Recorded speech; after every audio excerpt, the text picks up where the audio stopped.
Alright, so I wanted to hook Adeline up, baby tape. She wanted the old twist throttle, the old go fast, but it had this, the thumb on there. So I had to change this front brake out, and then I put a twist throttle on there. I bought her new carburetor. She got the go fast filter on it. So all I gotta do is put the plastic on it, get her battery in it. So yeah, she's pretty excited. I video chatted her, so she happy. Today's Sunday, Father's Day. Happy Father's Day to all you out there.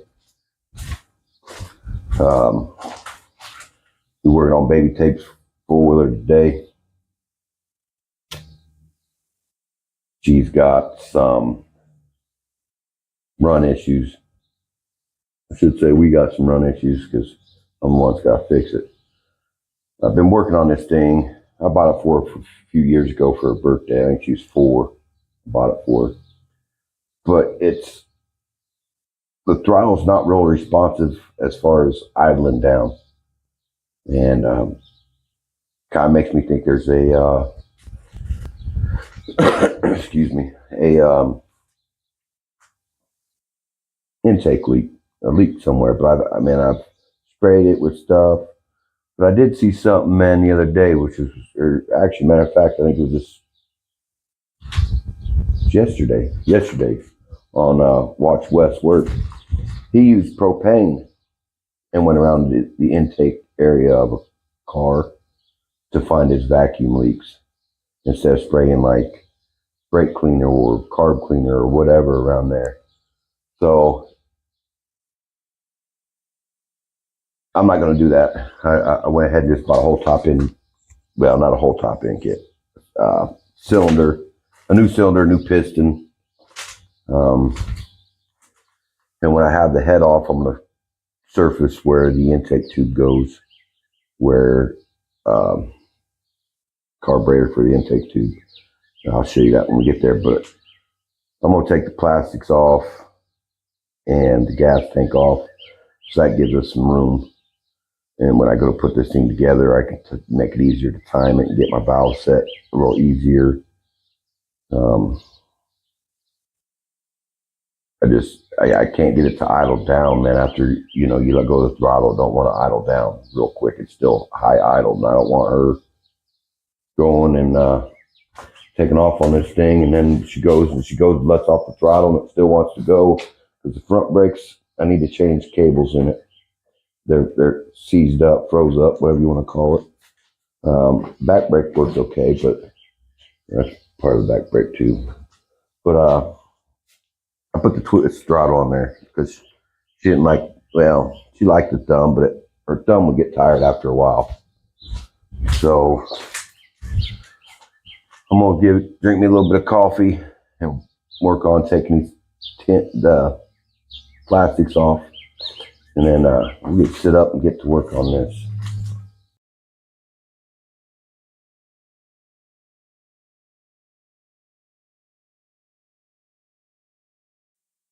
All right, we got the plastic off the front.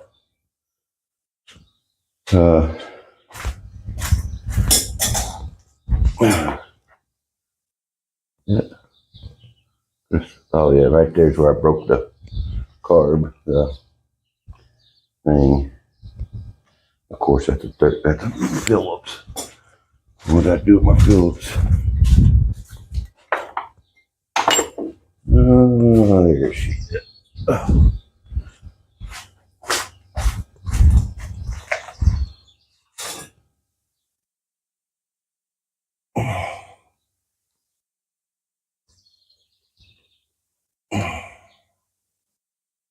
A little more. There we go.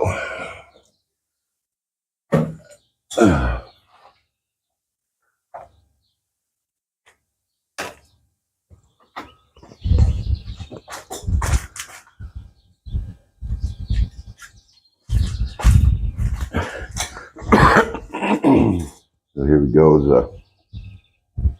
Now here's where I broke that. I was trying to, the way it sits, man, it's like that, and it was hitting, kind of wanting to hit the gas tank. I don't think.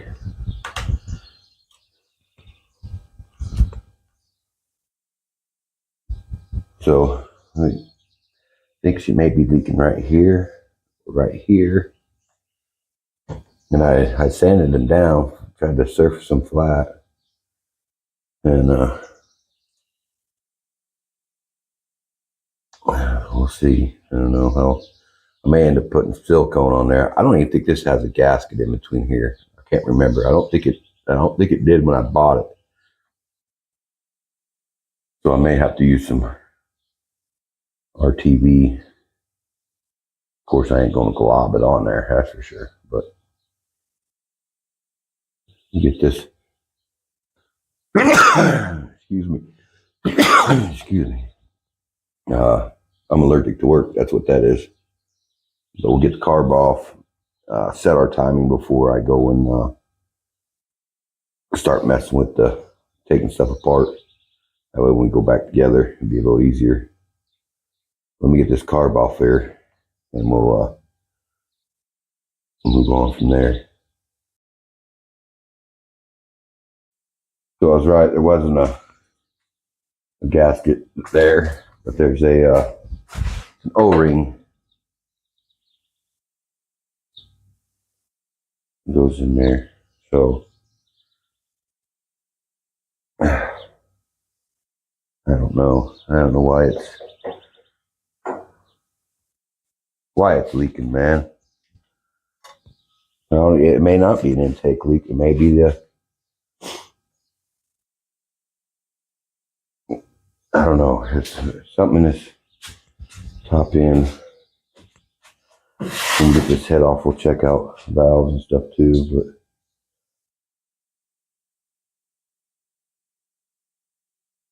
just don't know. Get that out the way now. So I need to come over here, and we'll have to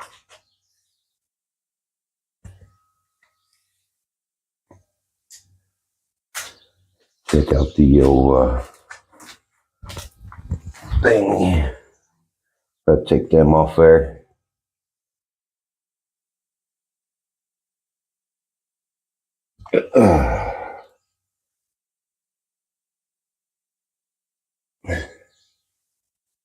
Hoping I have the right threaded bolts, man. I think I'm gonna might end up changing these screws out for bolts. That's right there.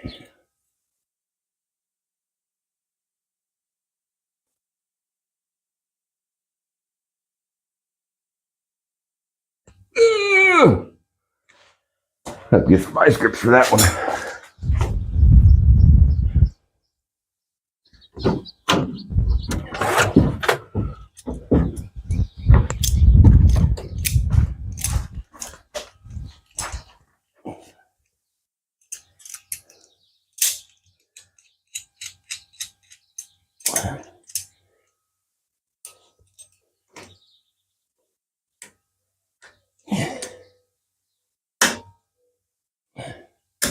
You know, I ain't never noticed. It's got that little thing down there on the back of these I bought, so I can a little 1/4 inch in there. And once I get it clamped on something, yeah, loosen that up a little bit, and then I can tighten it more after you get it clamped, so you ain't trying to fight a hard pinch. So that's a nice feature of vice grips. When you look for a good set of vice grips, look for that in the back of there. Where you turn the thing to loosen and tighten it. Some of them don't have them, some of them do them. This is Bremen. I don't know where I bought them. I think I bought them at Tractor Supply. Okay. want to try to put my screws back where I found them. I should say where I got them out of, where I found them. Yeah. So I still need more coffee, man. Ugh. That thing's got O-ring on it too. Now I'll have to do some little bit of research on the timing on this. I can't 100% say I know what I'm doing here, because I set the valve on here a long time ago. I don't know, a few months, I don't know, year and a half ago. This thing still ain't ran right. It's still idling high. I know there's a mark here. There's a mark on the thing. There should be a mark over here somewhere that tells me. Well, that's a clutch, I guess. I don't know what that's actually for. I don't remember how I timed this thing. But I'll have to research it, figure out. But yeah, there's a mark right there. And what I did is I just lined it up with this right here. Check, make sure the valve was closed, where it should be closed. Check for play in the rocker up there. And that told me, yeah, the valve's supposed to be closed. That's what I said. I'm pretty sure that's what I did. But let's see. Pull that rocker cover off there real quick. See if the old vice grips will take it off there. It should. I don't torque them down real hard because they're O-rings.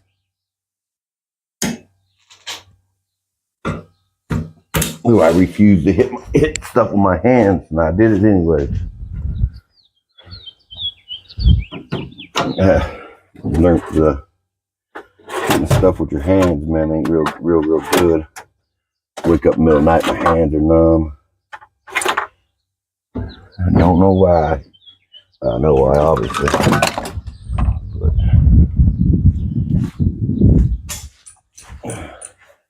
get my apprentice wrench out.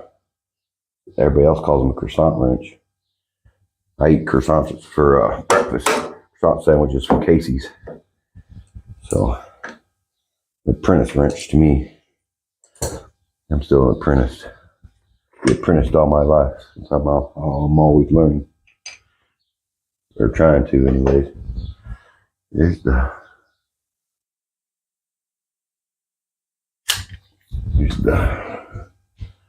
rocker up in there. See if I can't get.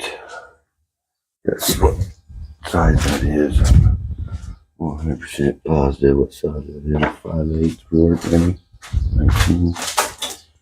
Or not 19. Probably 19. 15, 17, 18, 19. I don't know. It looks more like a 17 to me though now. I walked over to it.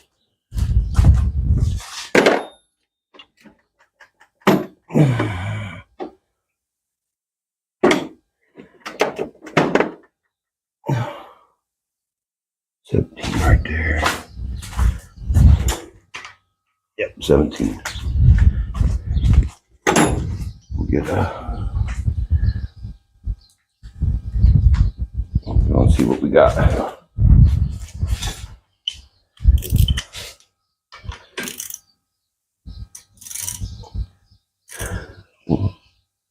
Oh.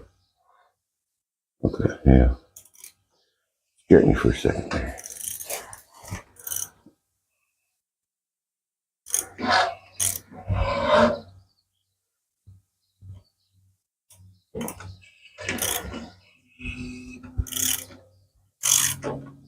Exhaust going down, exhaust come up. Right there. You can see I got my, I think it's supposed to be 6,000, 5,000 or 50,000 or so, or no, yeah, something like that. One or the other. So I know I set these, it feels You know, there's play in them, so I know they ain't too tight. So I'm gonna go ahead and these valve covers or these rockers off here, get this timing chain off and stuff, and then I'll bring you when I get this cover off so I can set the timing. All right, got the timing set on here. You line up this with that mark, and it looks like it's off a little bit. Now on top of the magneto here, that's a T, and that's a letter H. Get a better pointer. Let's see here. It's H. I can't get you some light.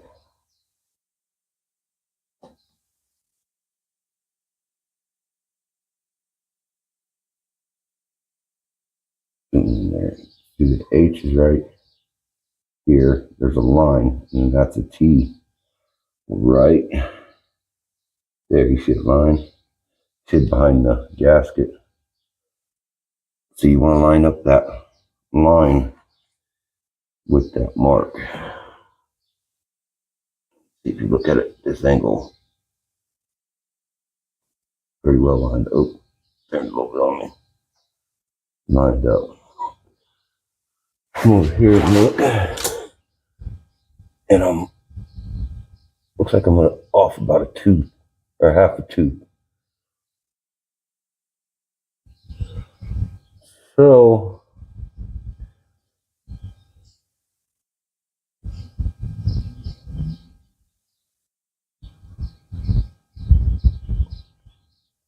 I mean, it seems to be running fine that way, but anyways, we're going to tear it apart. When I put it back together, we'll make sure that's dead on. So, but I wanted to get my timing close so I tear this head off. Yeah, I'm going to check top dead center when I get the new cylinder on and new piston. Make sure my piston's at top dead center. Make sure this mark's right. Make sure this magneto maybe didn't spin or something, you know, something fishy. We'll just go from there. So get this head pulled off, timing chain yanked off, and pull timing or pull the head off. So we'll get started.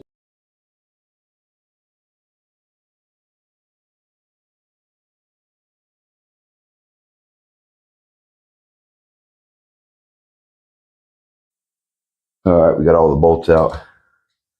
Put a little zip tie on there to give them a little holding. I think it's the timing chain tensioner here. I'm not positive. I don't know what it is. I won't know until I get it out because I ain't never been in one of these engines. I took the exhaust off before. Oh, what just dropped now?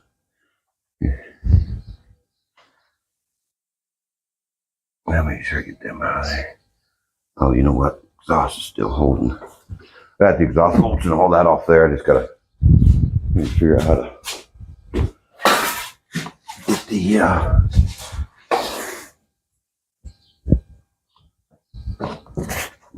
the exhaust loose.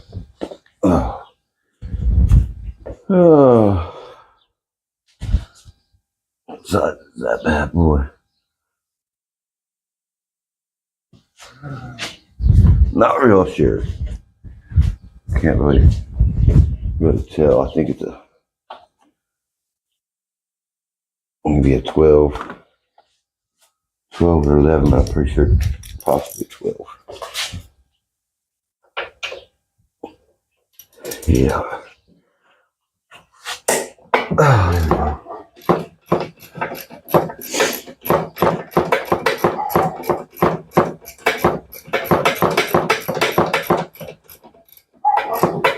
Yeah, that's really what I like hearing, man, is dogs barking. Yeah, I understand people's got pets and all that good stuff, but yeah, I don't know. I think that dog's in a privacy fence too. Can't see nothing, barking at absolutely nothing. Yeah.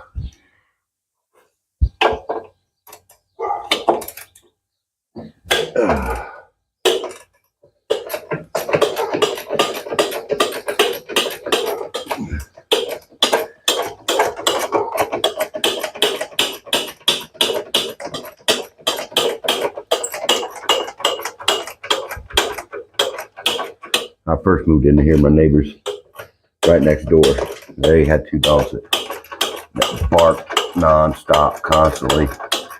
Like the first day I moved in, one of them got loose and came after my daughter after baby tape, and I mean it was gonna bite her.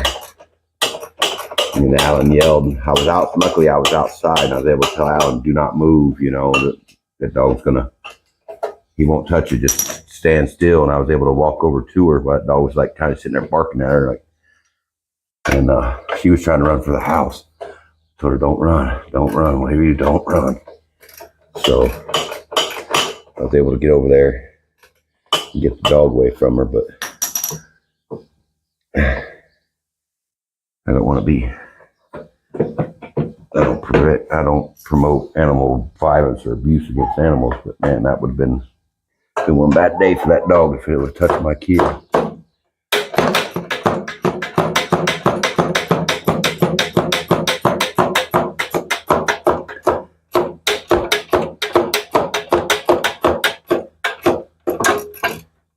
There we go.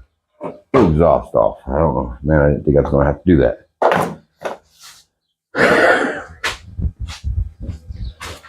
So, yeah, you didn't. There's a couple 12mm bolts I had to take out to get the exhaust rest of the way off.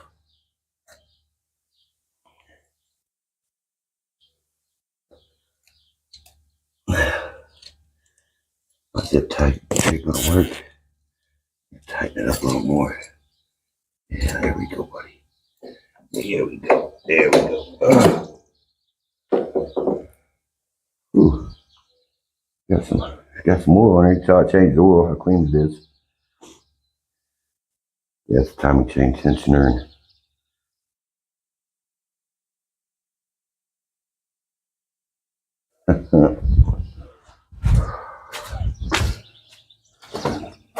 I tell you right now, I don't know how that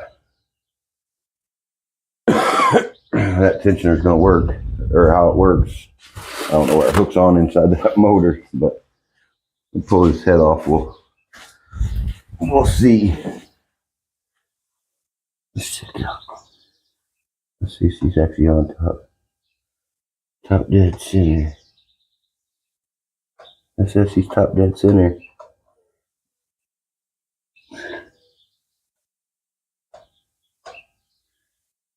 Yeah, that line's top dead center, and she's right on it. Yeah, see, there's another timing chain tensioner. Looks to be in fairly good shape. Huh. I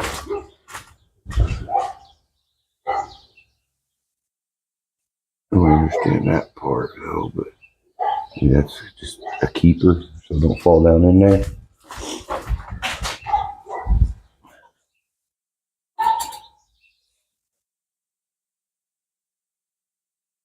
I don't see. Let's wipe this bad boy off and see what's up. Stand you guys up a little bit here.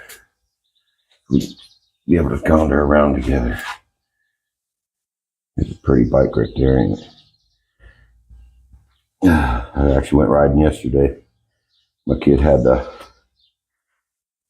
town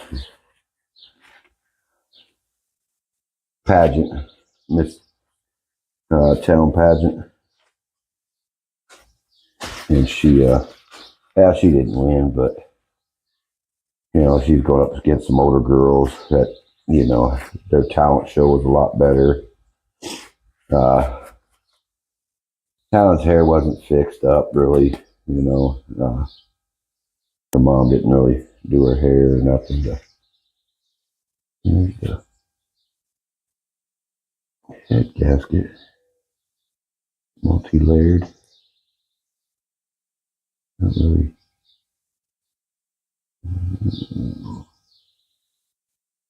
see anything. Dimple up right there, but it looks pretty good.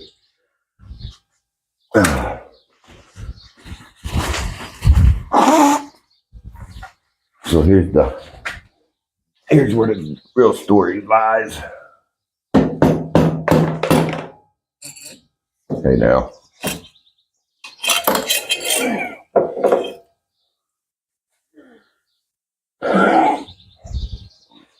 Get up here so we can peek together.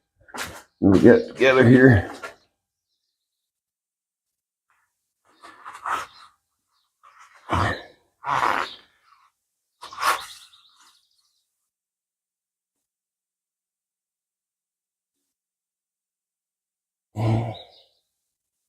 I don't like see any like scratches, but you can see where discoloration and stuff. Yeah, but you can tell she's kind of wore out. She's been rode. She rode pretty good. There ain't like a little bit of a lip.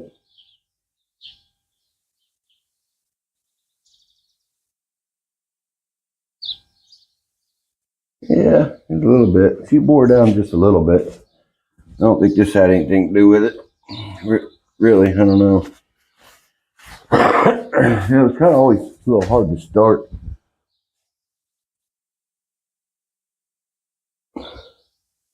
The rings are loose. They're not stuck. Let's see how these pistons are. Got a keeper in there. I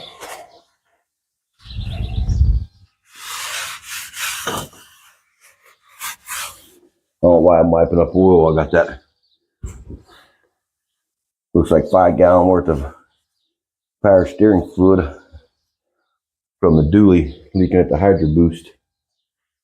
But yeah, we'll pull them keeper out of there. This one I will use a pick for, not my test light.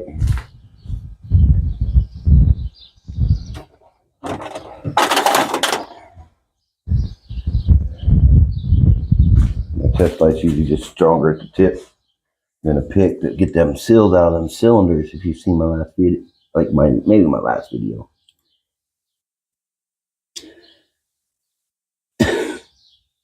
Come on, go around. Oh,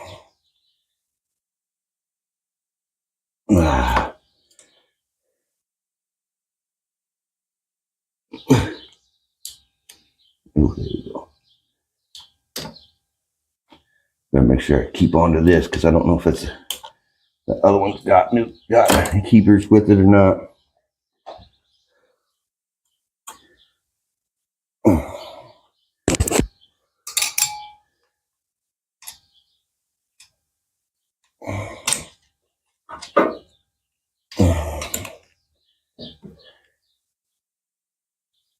Oh, come on.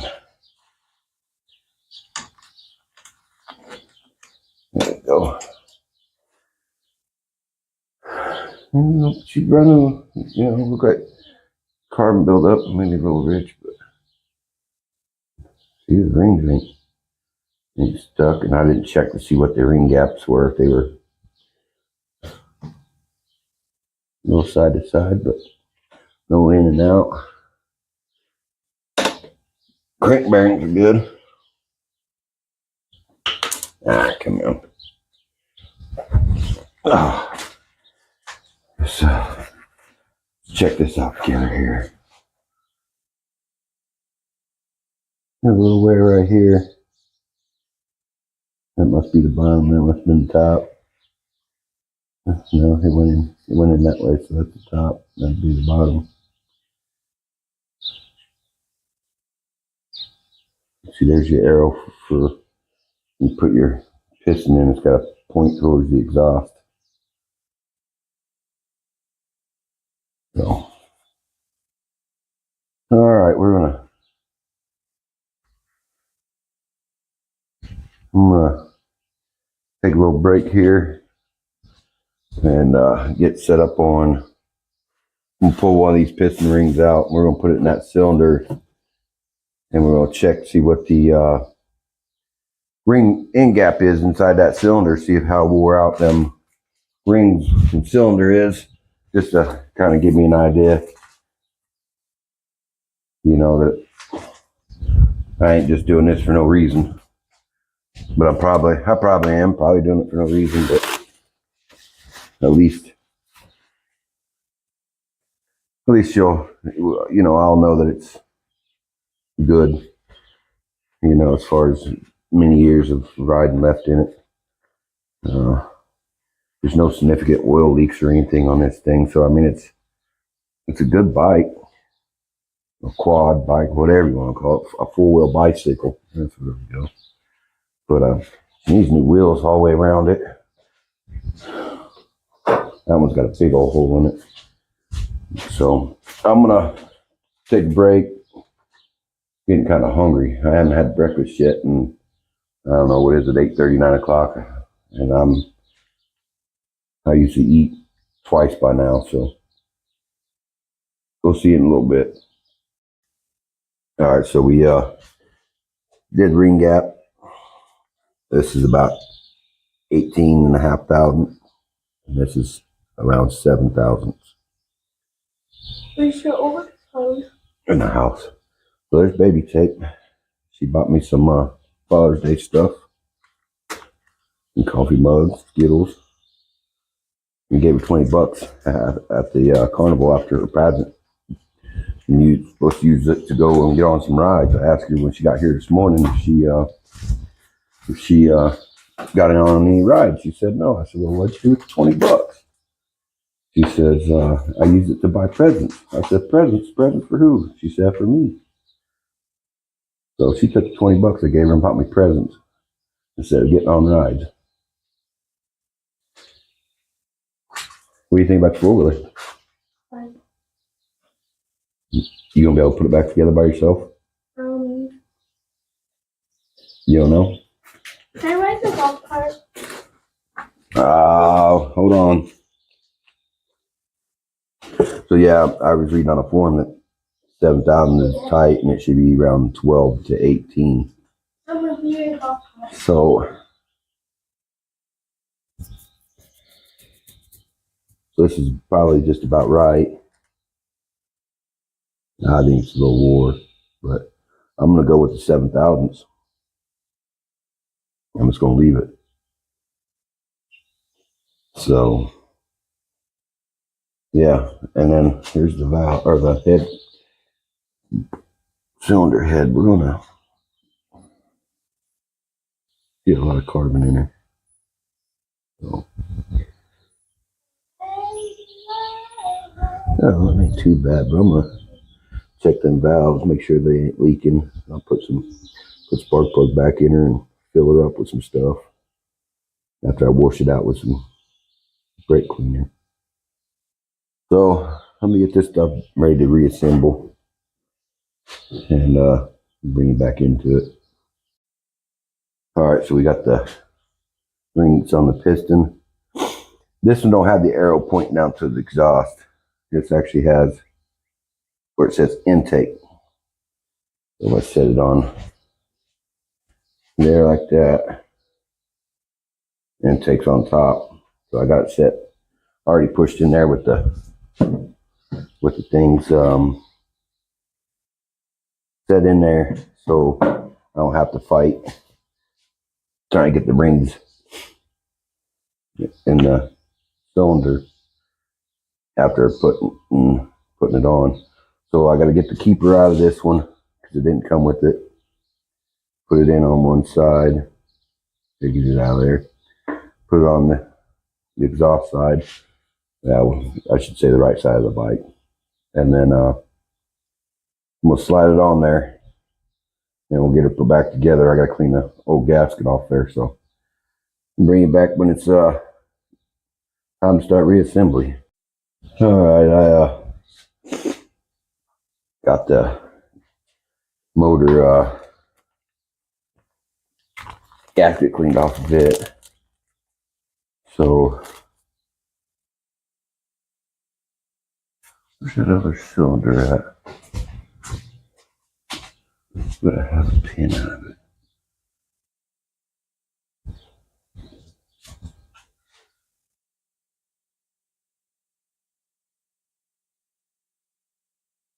Let's see, right there.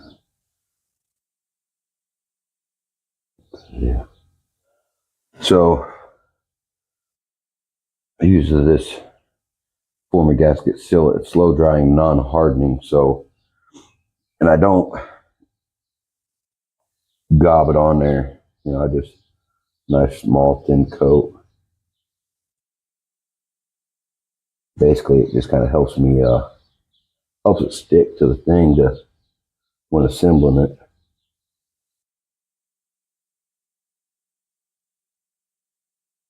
You know, I don't want it all smoothing out of there, looking like crap, you know. Plus, too much is isn't right.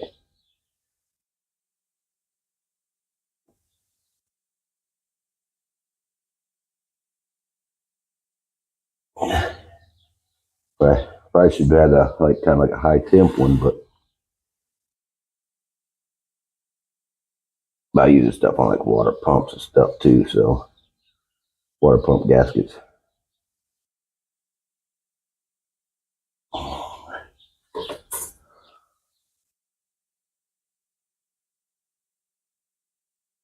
No, I guess I probably should put some inside that part. I'll clean that up. Put some of that here.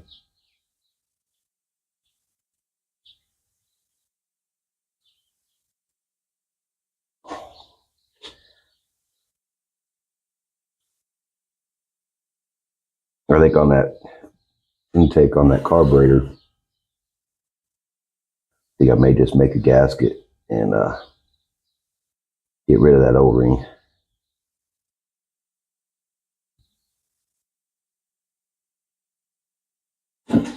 You know what? Also, I think maybe could be culprit where that thing threads on. You know what? It makes me really think now. Let's show you here in just a second what I'm talking about.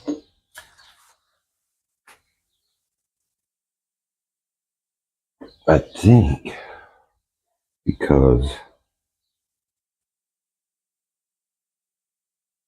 that really makes me think now. That's where that intake leaks at.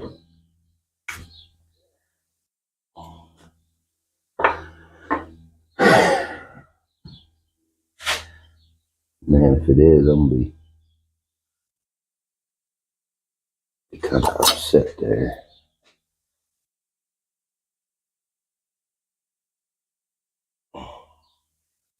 This is always fun trying to get these rings in there.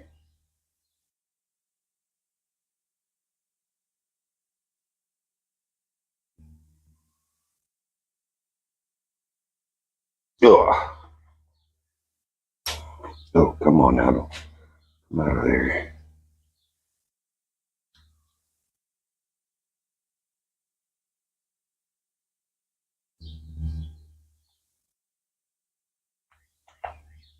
Ah. There we go. That's a keeper. Make sure I stick that.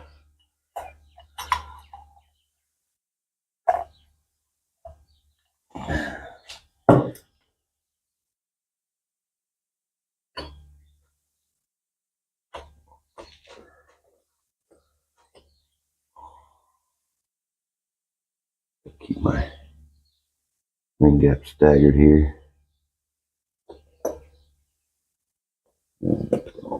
That's pissing back in there.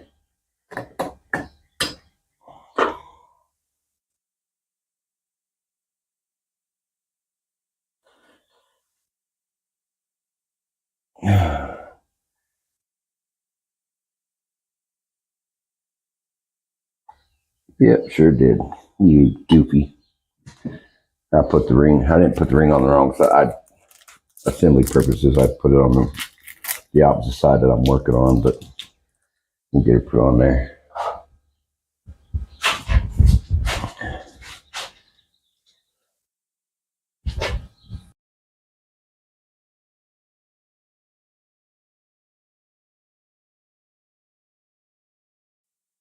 All right, now that we got that on there, it wasn't too difficult.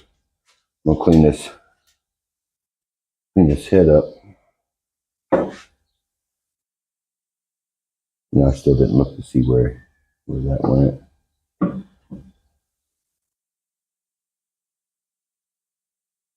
Let's come off there.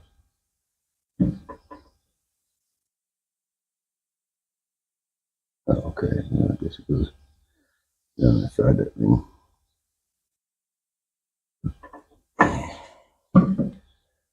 So, give me a second to get this washed out, and we'll check it. Yeah, all right, we got it sprayed out, cleaned out a little bit. We're gonna fill it up with some WD-40. We'll let her sit.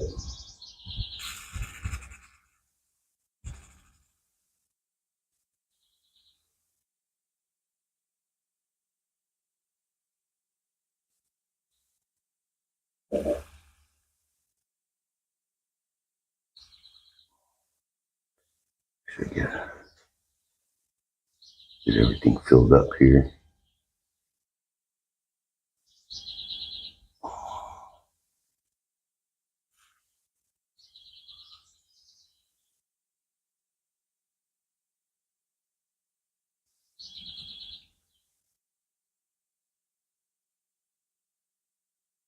All right, we're gonna let her sit. We'll come back, check it. Let's see if we got any leakage. And basically, you'll be able to see the WD-40 where it's leaked out one side or the other. So, but we got the piston in. It was actually pretty easy. And we can see that's in on the piston there for the intake valve. And this is the part where the carburetor comes up from this side, so the intake valve's right here. I've got it. My mark set on top dead center. Here's my chain for my timing. Got to figure out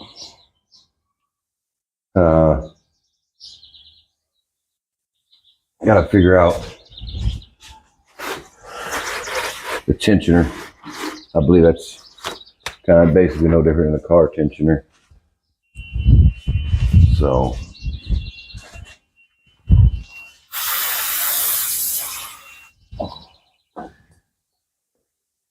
or any other type of tensioner, I guess you could say.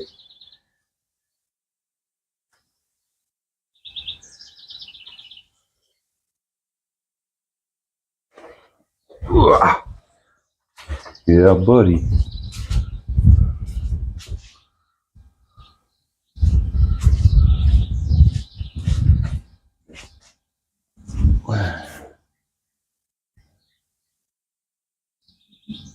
Yeah, goes this way. You know, about every time I try to do something, I put something on there, and it's like, nope, gotta go the other way. So,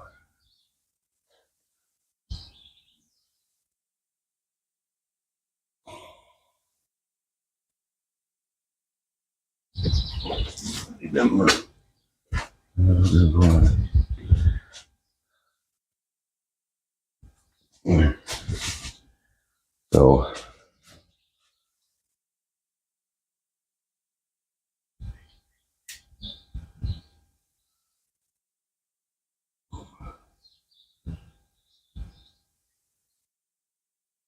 I don't see any liquid in there.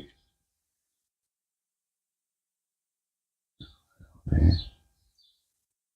Yep, she's dry. Hit the intake side. And she is dry.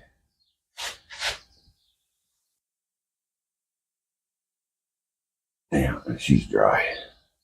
Nothing in there. So, valves are sealing. Don't have to do no work on them valves. So, let me get this head bolted on there. And then we'll go from there. Alright, so I got the head on. The timing stuff was a little difficult to do, so it was hard to like record and do it all at the same time. So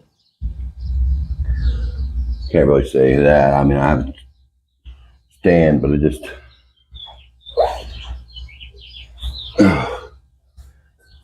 took me a while, and I didn't want to bore you guys with that much. So I'm missing one head thing here.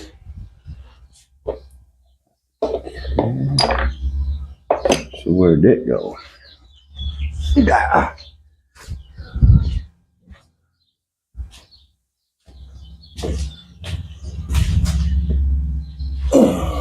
That ain't it. Well,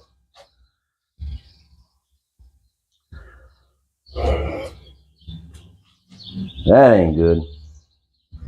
I want to get that snugged up though, so I can get that sealer in there snugged up, or so she can stay, so she can cure up while it's tightening, or staying tight, whatever. I'm gonna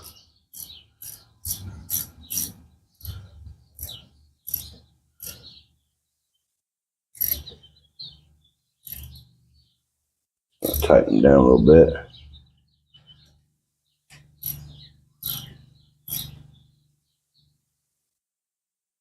Yeah, hopefully I can get this started now, because I didn't want to start a minute ago. There she goes, good. Not sure where. Oh yeah, put that up.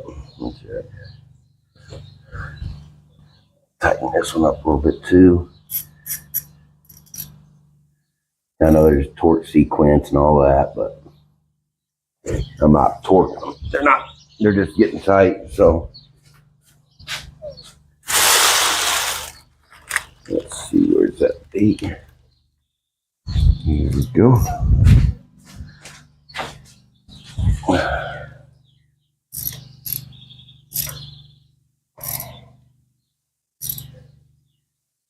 And I'm sure these are inch pounds, not, or inch pounds. Yeah, inch pounds. Foot pounds. And my torque wrench is digital. My batteries are dead. So I may be at a stopping point.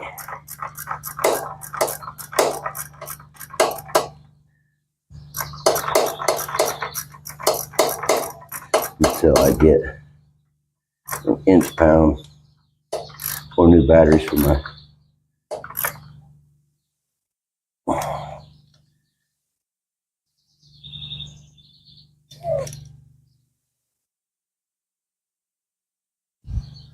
So I want to take Alan fishing, so I like to get this timing set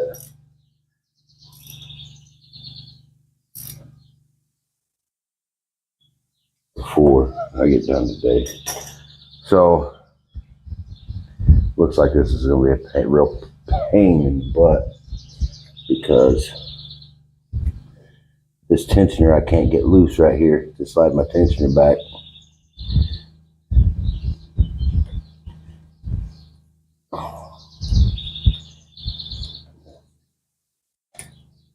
Let's see how far off. I'm off again.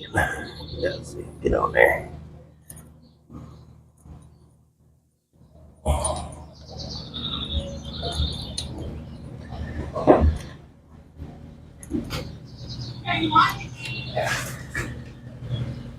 Huh? Hey, there, Mike. Yeah. Hey, she was on a golf cart. She can't be on the street. If she wants to ride it in the yard. Where'd you?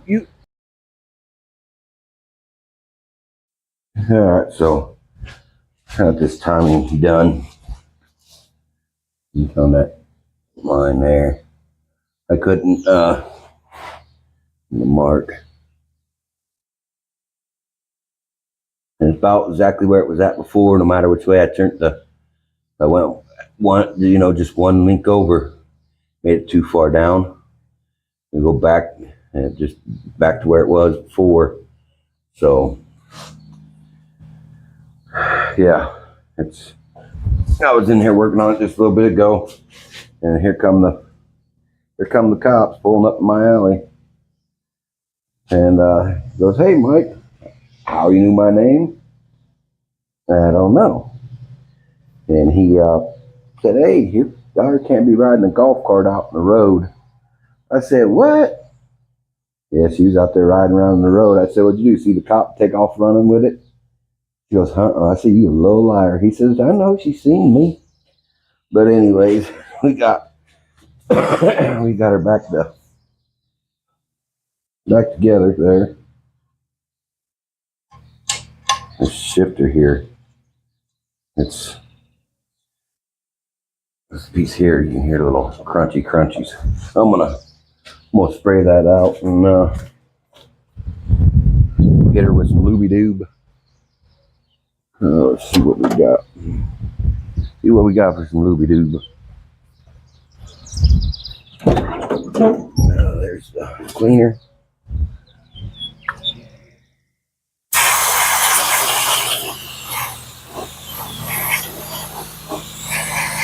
Hitting it with some brake clean, that's all.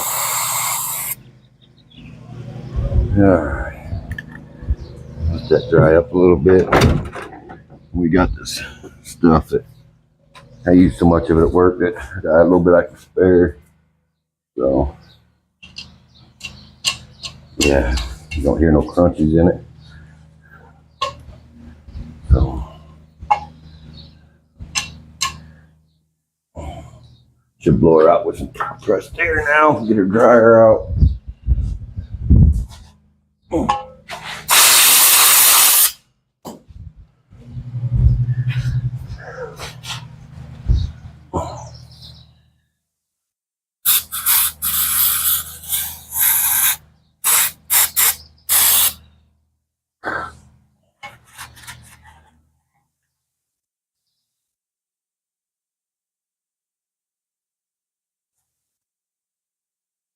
Let's see, it goes on like this.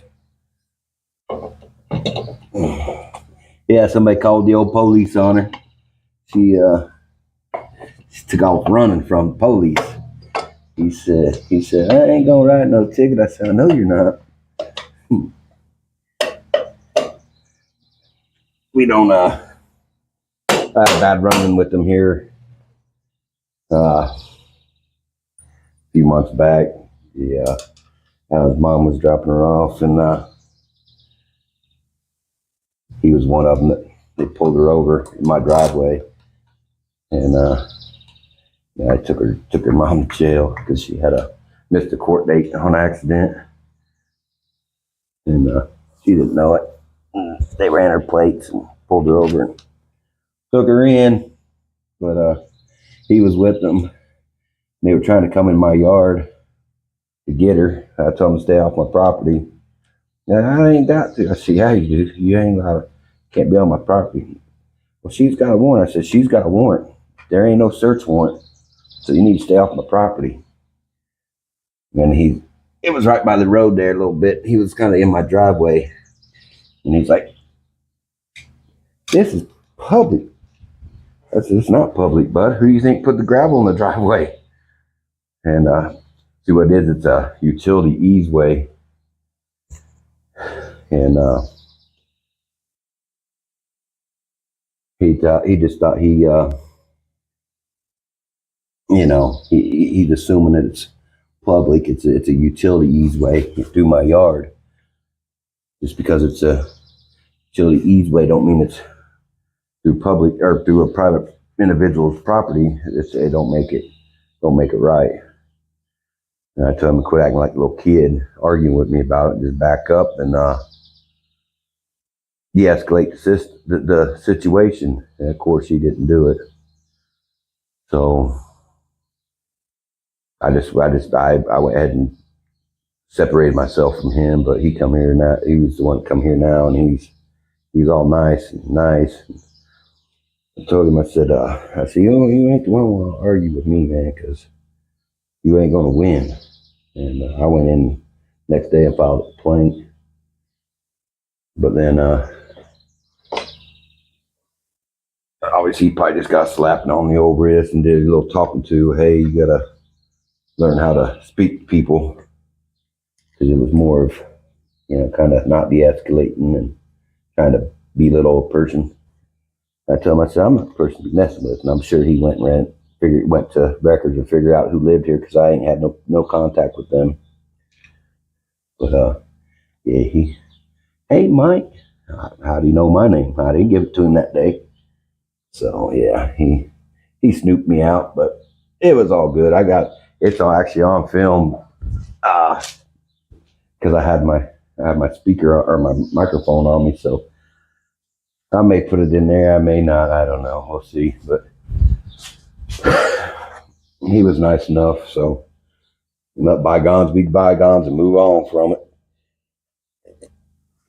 The only thing that sucked is, you know, I got my ethanol maker right there, and I'm sure he seen that and was real happy about seeing that. I mean, I don't know if he would really know what that is, but so I mean, it's to make ethanol, you know, or distilled water with, or alcohol for hand sanitizer. So I mean, it's not in use. It's just that way. So I mean, there ain't nothing he can really do about it. So till I can get a torque wrench, because my torque wrench battery's dead, man. I may run up into town and see what I can find. I can't remember if this goes to inch pound. It's a freaking 3/8 ratchet, or 3/8 torque wrench, and I'm not sure if it's got inch pounds on it or not. I'll have to get some batteries to check it out. So as for now, I think I'm done for the day, and we'll get to next video. We'll get this all back together, get it torqued down, do some work on the old carburetor. So here's what I was kind of thinking earlier. I figured I should go ahead and show you. See where I broke that? But see this? See that? That don't screw on there. It's too big, but it's supposed to. So I wonder if I'm getting my vacuum leak right through there, leaking gas. So see, this isn't bent. It's nice, straight. But I wonder if that's where my vacuum leak is.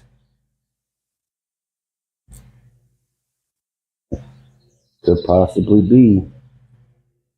And again, that plastic right there is kind of bent and frayed. Huh. I don't know. That's a brand new cable and all that good stuff. So, but anyways, I'm rambling on.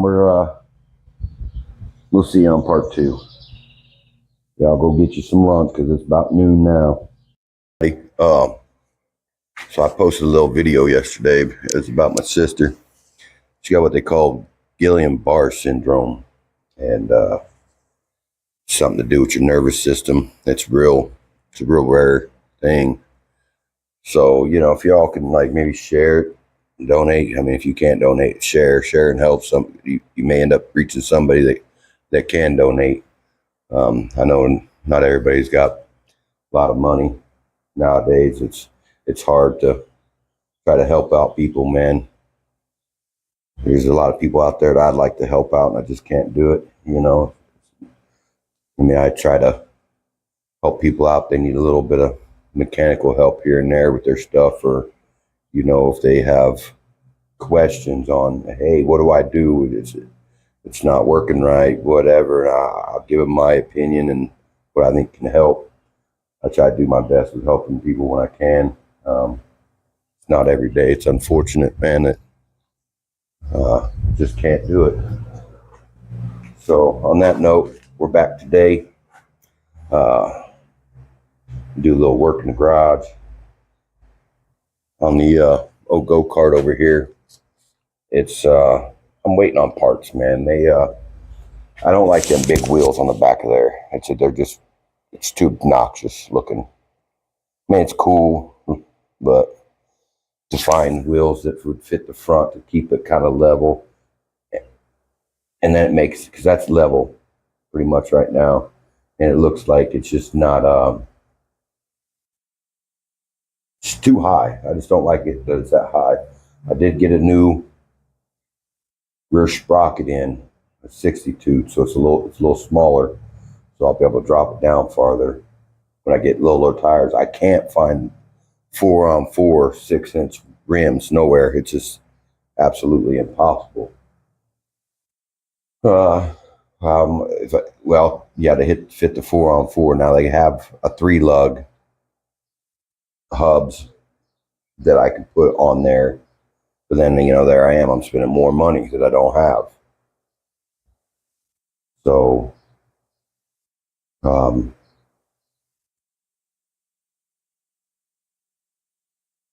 it comes down to it. That's just how it's going to have to be.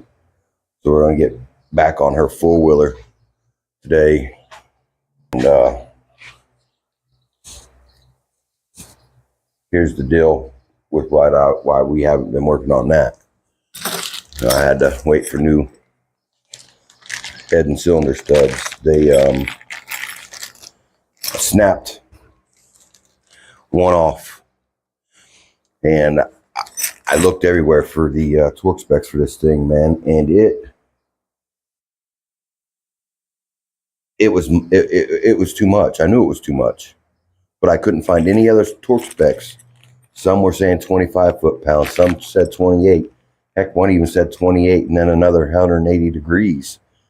And it just, needless to say, I snapped one off. So, did some more, kept searching, and finally come across a post on a forum, and the guy says 8.7 foot-pounds. Well, that's about 20 foot-pounds less than what I was reading. So I gotta pull the head back off. I'm gonna stick some head studs in here. Well, cylinder and head studs, I guess, however you want to call it. I'm hoping, because these have like a little ball on these things. I don't know if they're on both ends or not. I assume they're not. Yeah, no, see. So what I'm hoping is this actually fits down through the cylinder also. So I don't have to pull the cylinder. I just pull the head off, loosen the head up, pull it so far, and then sneak my, you know what? Them threads right there feel to be about that thick as that. So I might get lucky. I just want to move the head that much and stick my vice grips in there and get them loose. The one that's broke. The other ones I can just stick on right on the threads of it and twist them out, hopefully.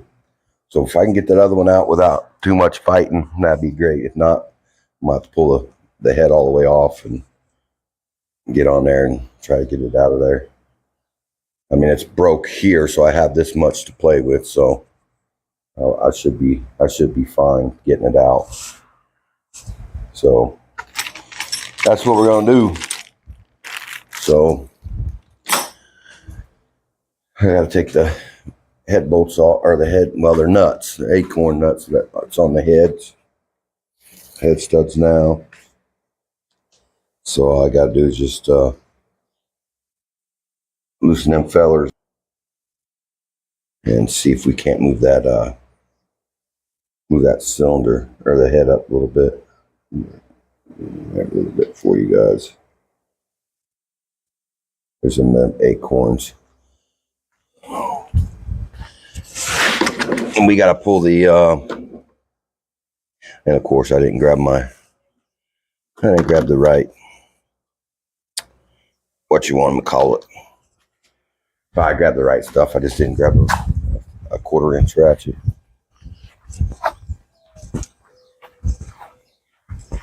I need to go get me something to drink today. I'm thirsty. No, not beer. Too early for beer.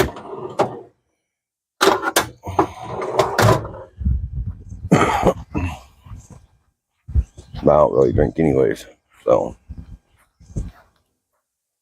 I even kind of quit drinking coffee here recently. I barely drink any of that.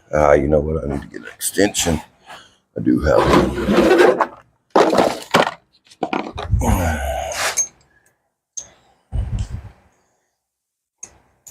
Yeah, the camera looks like it's going to be shaking a little bit here and there.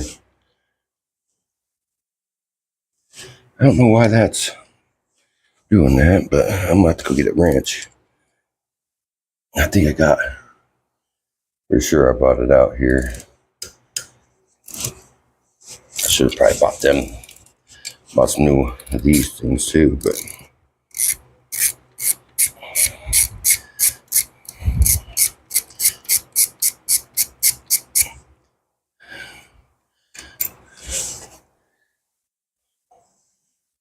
I put some pipe dope on the end of them too to kind of seal them up. So I'm gonna get a wrench so I can get that 8 off there, other 8mm bolt.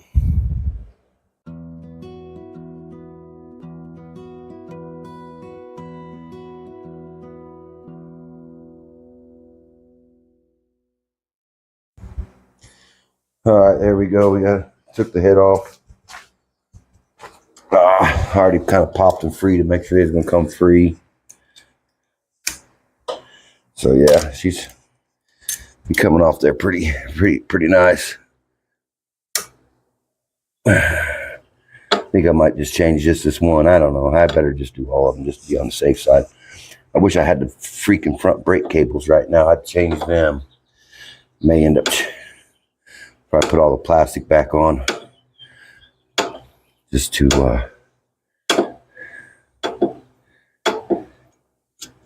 yeah, look at that. Cool. So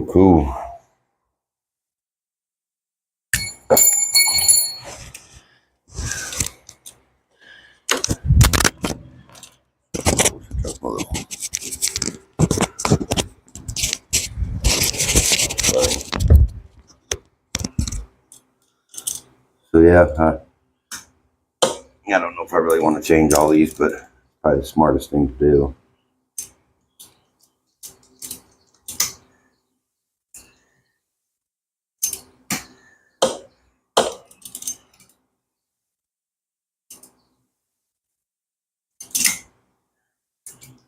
Let's see.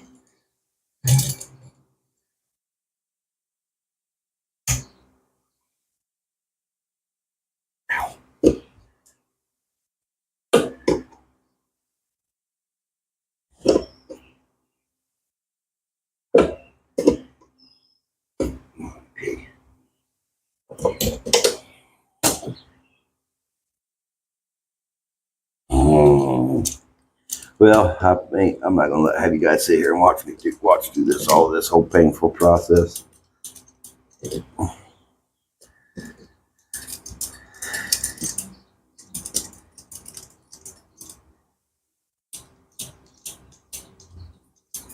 Once I get this one out, we'll zoom you guys ahead for the rest of this situation.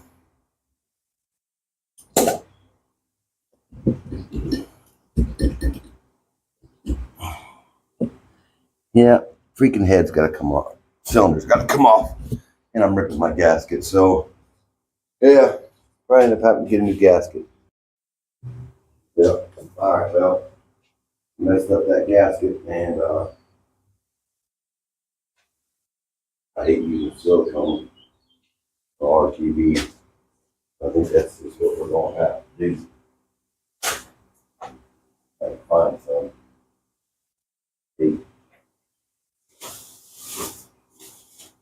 On this.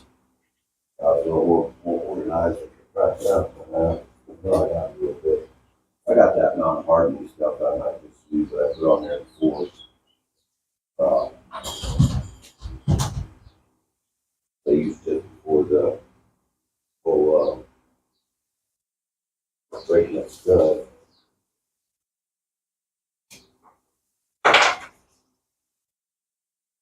So let's go. Since you got it back down over here, we'll figure out what we're gonna do next with this thing, man. See if I can't find something.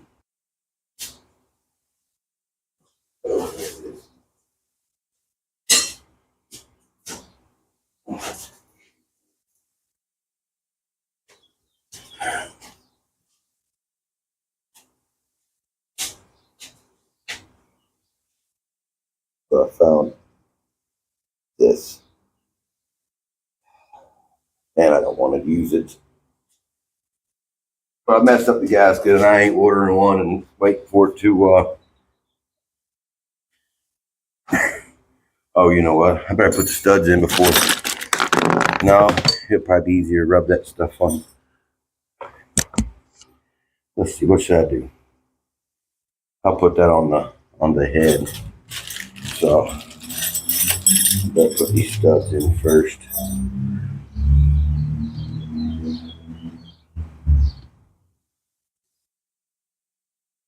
But I did end up having to take the dang. Oh, please. Oh, Lord, don't fight me like this.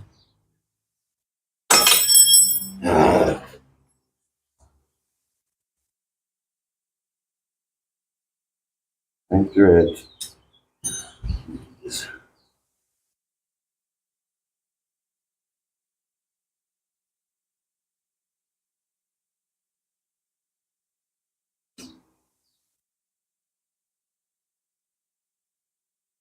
So I ain't just going in. Change.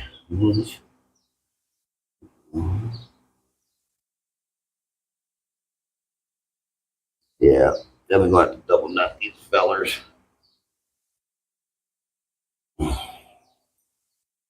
So, yeah, fun.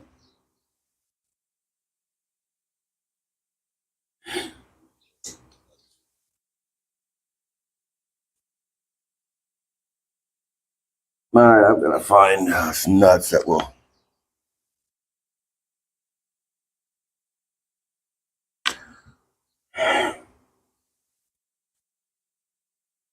Let's see if I can't just put these.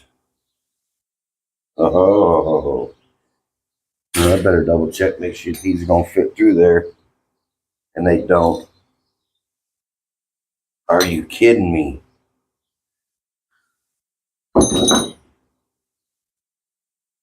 The freaking studs are too big.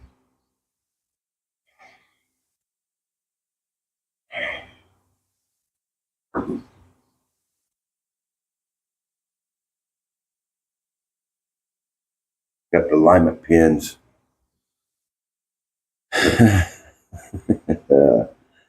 Won't fit down over the threads.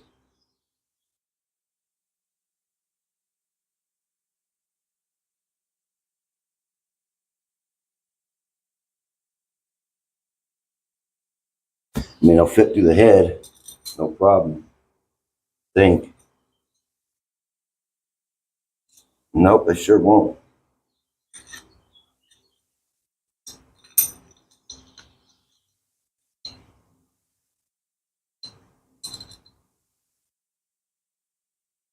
Oh, wrong.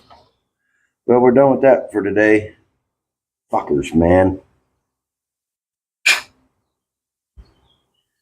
Freaking China stuff. Freaking China.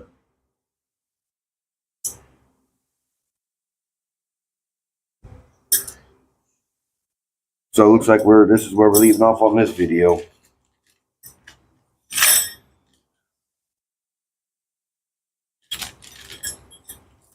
These are going to go back. I'm not sure where I ordered them. So,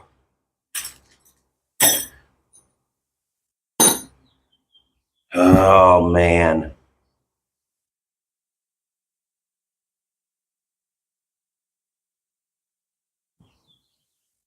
This blows.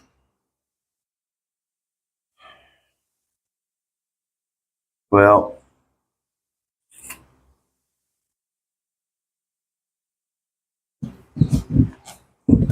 I'm so over this thing, man. Over this freaking four-wheeler. Days, years. I've had this thing 4 years and it still ain't ran right. I mean, she's able to ride it back where I lived out in the country where I didn't have to worry about her running out into the street and getting ran over. Here, I gotta make sure it runs good, runs right, where she drive around the yard and stuff, and it stops correctly and stuff, so she don't go out in the middle of the street on accident. So I'm gonna have to get on here and see what the sorry about the cussing, I'm kind of ticked off. See about finding the right head studs. I don't know what's up with this. It's a Yamaha 80, Badger, Moto 4. They're all supposed to be the same. Maybe I have to double check it on the carburetor. Maybe I've ordered. This is the second carburetor I've ordered, so maybe I'm ordering the wrong carburetor too. So I mean, cylinder fit, cylinder works, cylinder's the same as the other one. Everything's exactly the same on it, but well, this is where we're gonna cut this one. We'll bring it back. Maybe probably next weekend or so before I get head studs for this, and then I'll probably end up getting parts for that thing. I may just run the tires. I don't know. You can get the bumper on there. I can't put the bumper on there if I'm going to go with roll the tires. Because I built the bumper to match the tires. Well, maybe they're not. Maybe I can just run the bumper out so far up here, just past the chain on it, or the chain. That may be the ideal thing to do. Just build it. And then the back tires, and then if I want, when I get smaller ones, I can add on. It may be an option. I got the motor plate right there. It's not what I want. I'm trying to find an old gas-powered,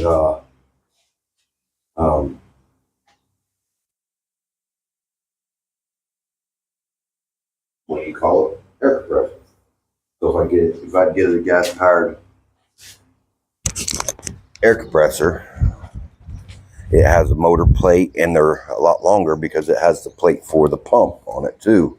So it would fit perfect on there because it'd be long enough to reach all the way back to the bumper. And it'd be just one thing, and I wouldn't have to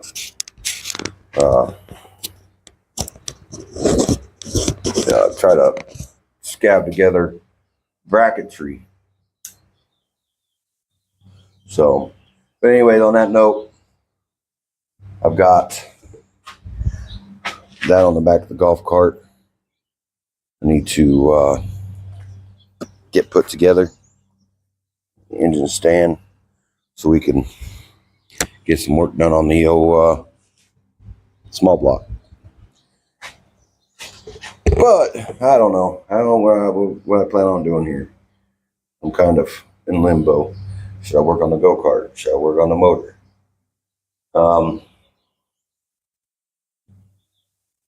Should I hop on the Harley and just go for a ride? That's probably the best option. It needs wash. It needs a bath bad. I got all that grinding dust and all that on there. So, but anyways, get off here. And I'm going to figure something out. Four-wheeler. Yeah, that's hot.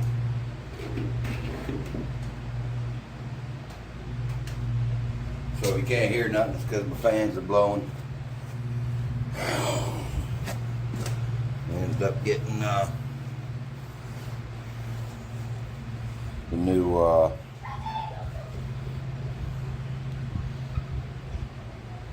cylinder studs. I'm cleaning a little bit of dirt up off this thing. This is a alignment thing for the cylinder head. The cylinder, here might be the cylinder. Yeah, it's the cylinder to the block. Oh, I got something in my eye. Ooh, sweat.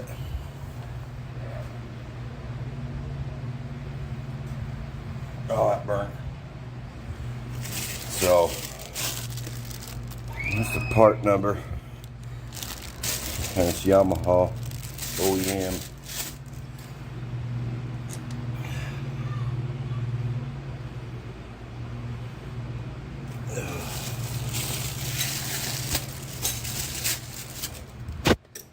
We just gonna screw them in with some vice grips, I guess.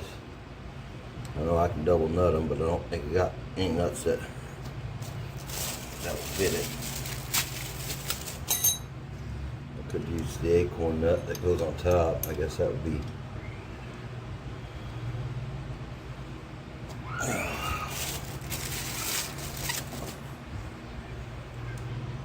a smart thing to do.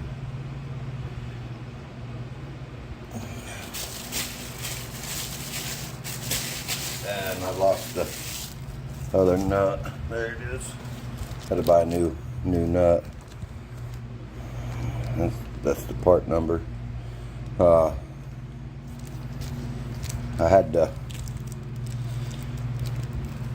buy this because I broke the cylinder stud off on that one. Inside that one, I could probably get that out, put vice grips, and just turn it off. Let's try it this way. See if we can get the screw in. Once I screw that on there, I got back to using an old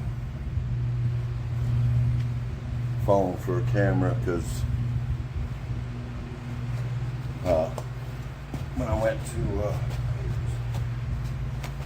when I switched over phones, and then they wanted to charge me a whole bunch of money. So I was trying to turn this phone in for a trade-in. They told me something wrong with it. I ain't had no problem with it, so I told them, I said, go ahead and just give me my money back. Take this other phone, and I'll keep this phone.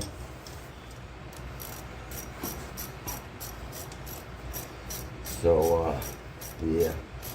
I think it kind of way they scam you to end up paying full price for the phone. I wasn't having it.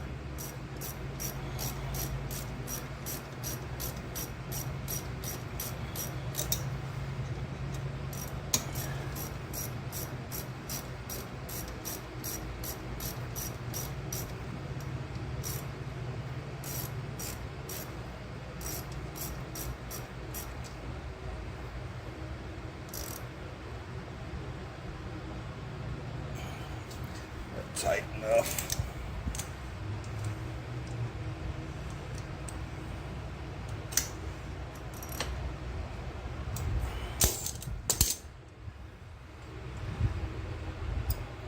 This is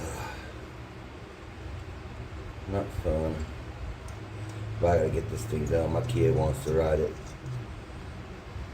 Tired not letting her have it. I still gotta get these, tear the tires down and patch them and all that good stuff.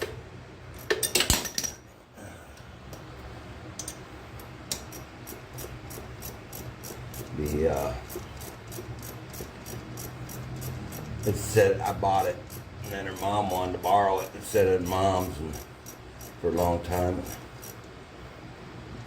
Tires got kind of bad. Got a whole big chunk out of them. So I'm gonna try to patch them from the inside. I'm gonna have to break them off the rim, which I don't want to do.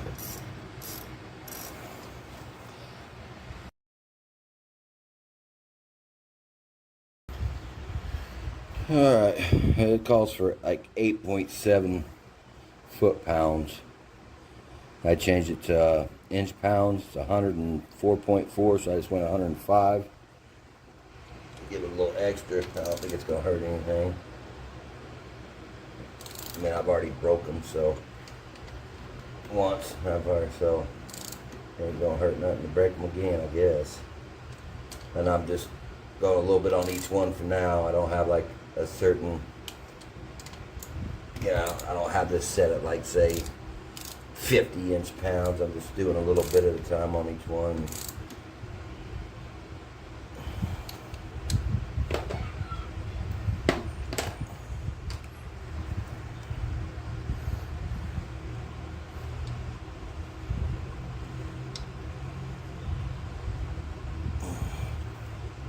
And you got some bolts right here, not studs that go in. And I'm not sure the torque specs on them. I'm assuming it's the 8.7.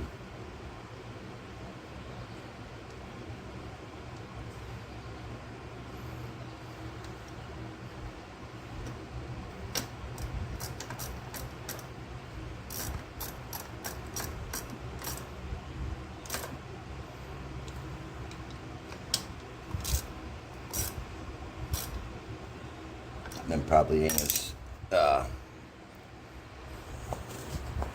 happen to be as accurate as the head bolts, because they're not actually sealing the cylinder to the head, so.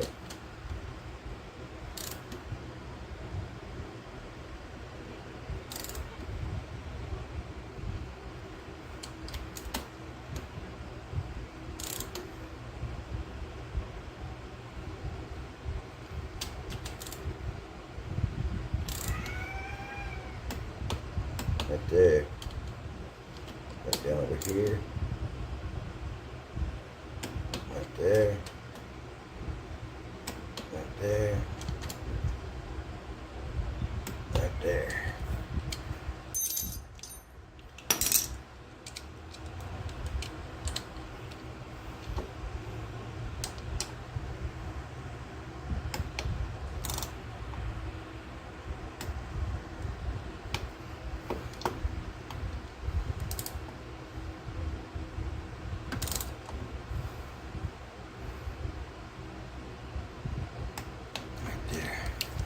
Alright, everything's tight.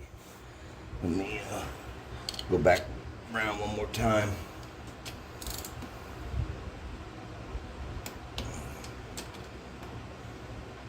See that one come up? No, that one's just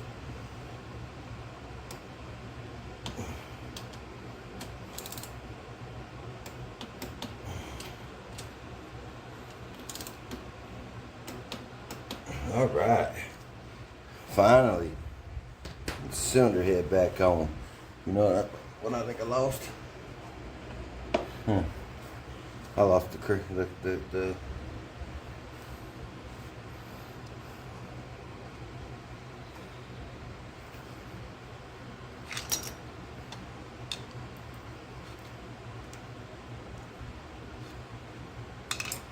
think I lost that camshaft bolt thing.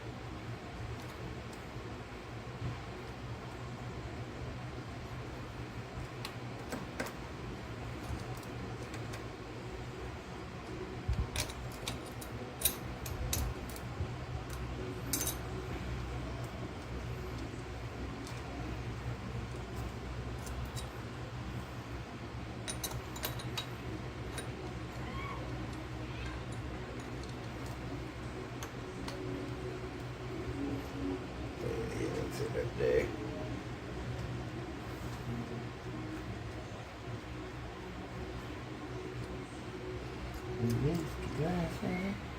Kid out there riding around on four-wheeler, their kids. They're not the four-wheeler, but the golf cart.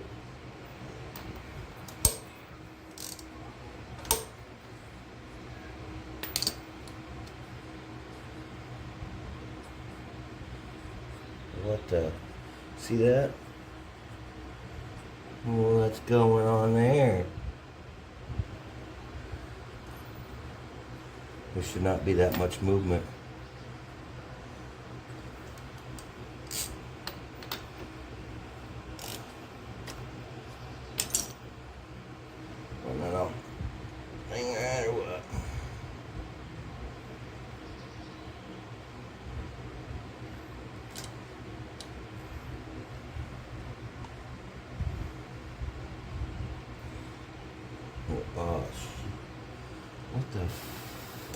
Same here. That don't seem right. Does it seem right to you guys? Doesn't seem right to me. I shouldn't be able to spin it that much. I think.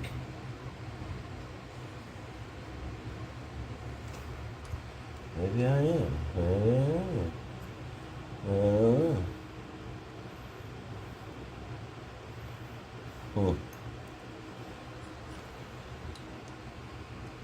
don't know. Kind of crazy. So make sure that's lined up with a little mark right there. I made sure it was like pretty close to top dead center anyways.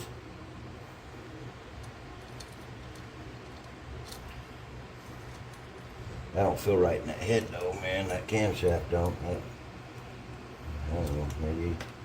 But I never felt it really before, so I didn't really pay much attention. So see, then this mark right here, gotta match that one. I gotta back her off a little bit.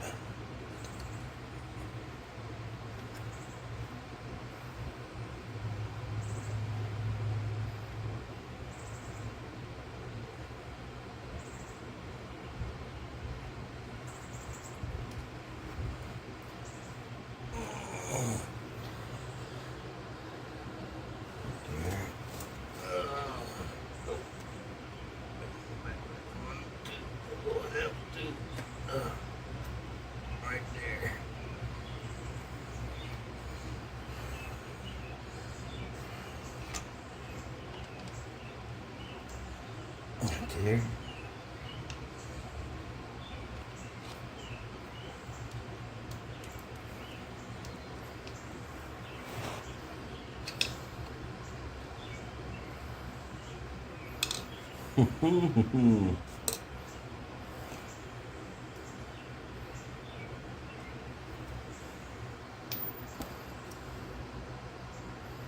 Let me see. We gotta figure out this tensioner. What if it's even up in there in the right spot? It should be.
Alright, well, I'm gonna work on this a little bit.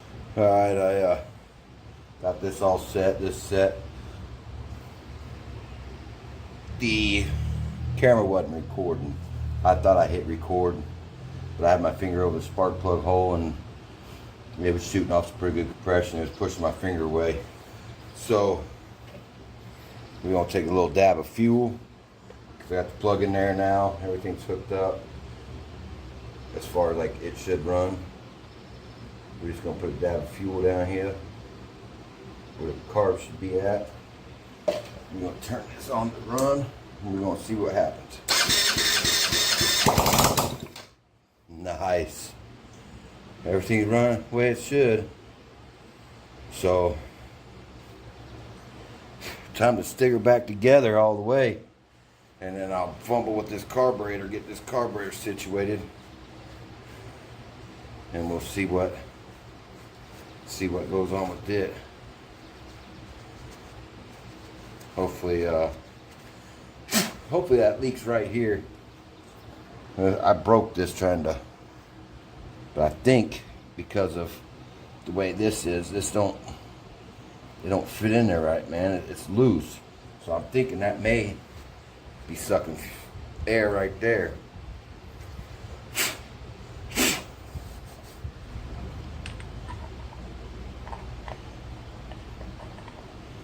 So cross your fingers, let's hope that's what it is.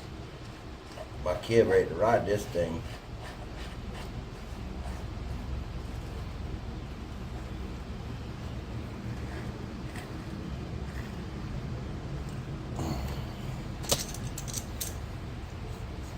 I'm ready for her to ride it too. She out there tearing my yard up with the, well, she'll be tearing it up with this, so it don't matter which, whatever.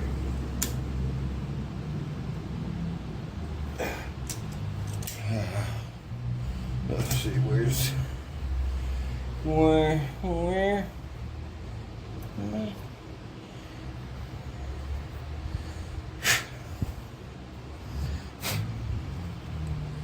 Ew, that goes down in there. That one's in there.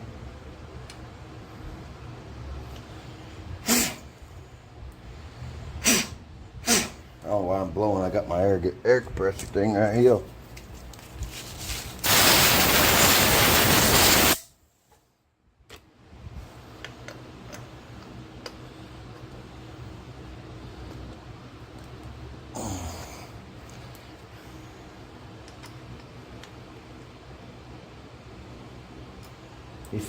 This thing only goes one way. I think I got it backwards.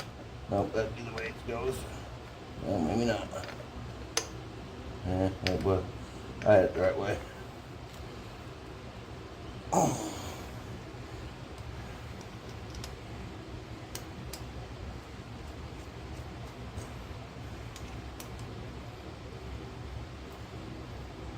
I mean, I didn't working on this because it wouldn't start, it wouldn't run.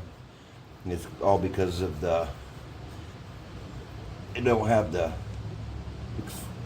snap back in the accelerator. Would be, you give her a twist and let off the throttle, and she still want to be high idle. Well, no matter what I did to this car to try to adjust it, it wouldn't. It was straight vacuum leak. So.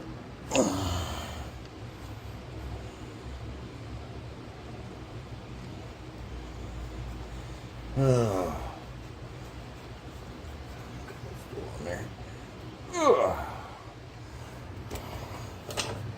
Yeah, buddy, we're almost there.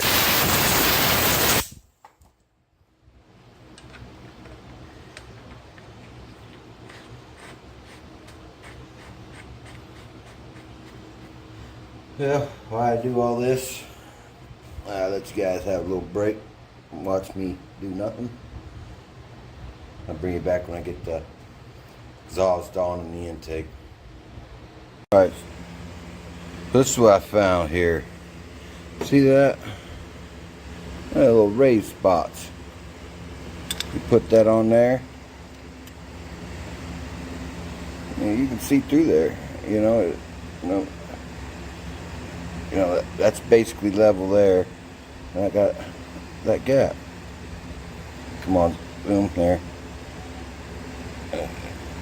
And it kicks it back up in the back. So, I mean, yeah, there's supposed to be a gasket there. I mean, there is a gasket.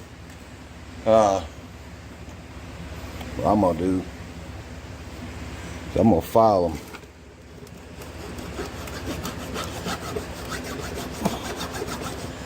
Oops.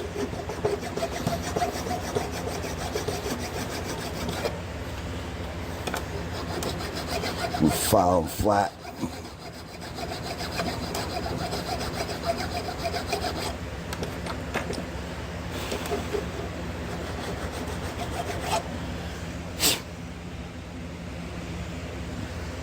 What that is that's where the screws go in. I think them are some inserts.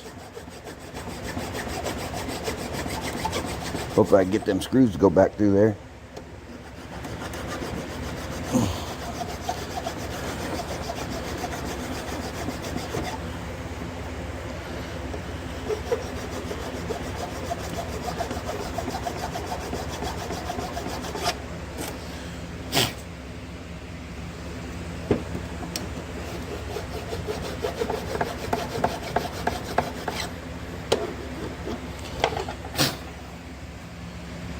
not good enough because that gasket does take up that much.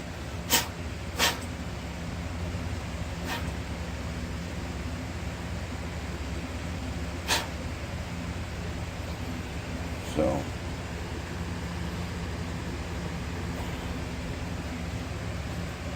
alright, well, I got the exhaust on and all that. I'm gonna fumble with this a little bit and get it on there together, and I'll bring you back when I get this on there when we go to test fire it. So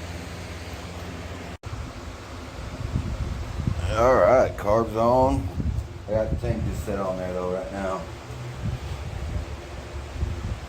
Got to kind of hot wire it right now. I got the switches in the body, so.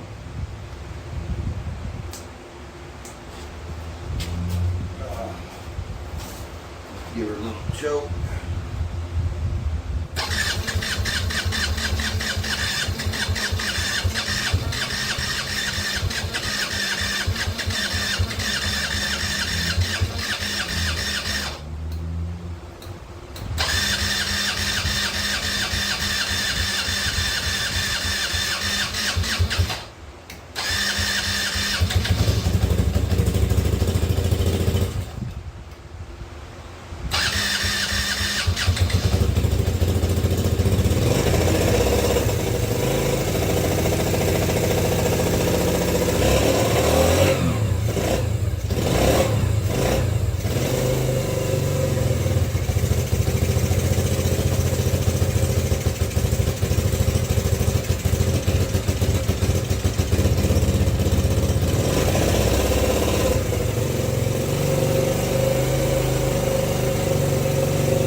That's still doing the same thing, man, the same thing.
I'm over it. Yeah. Have no clue what's going on, why it's doing this. This is what it was doing, it's why I'm rebuilding it.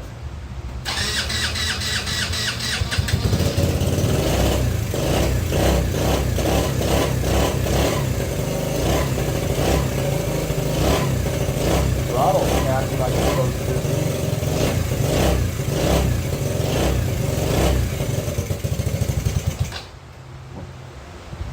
I just don't get it, man. I'm idling it up. The air mixers A whole 9 yards.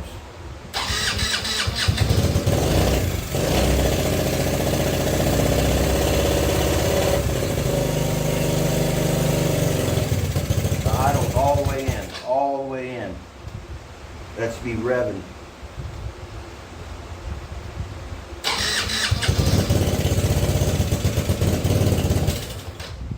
I give it choke and it just straight dies. It's like it's too lean.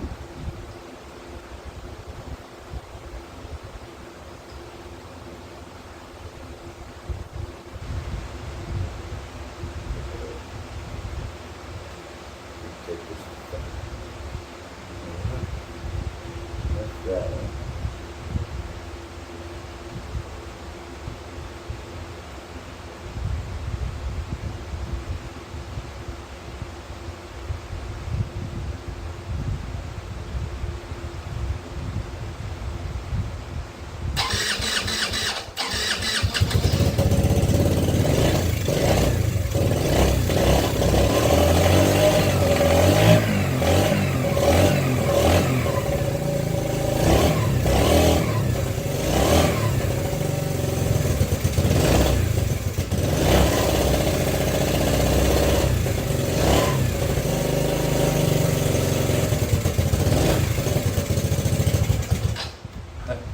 It's like it's starting fucking fuel, man. Now, the throttle's snappy. Oh.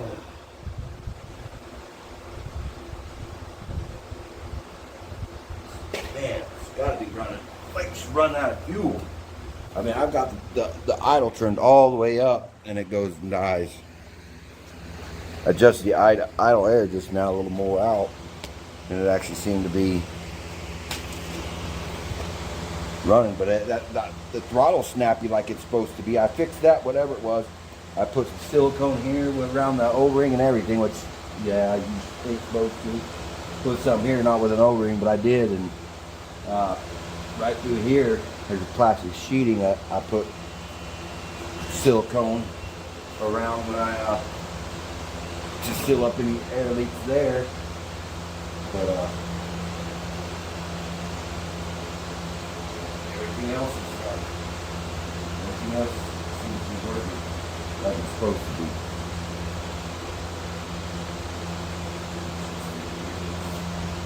So we stuck that on the outside of that. So, not real, like this I can't fix. But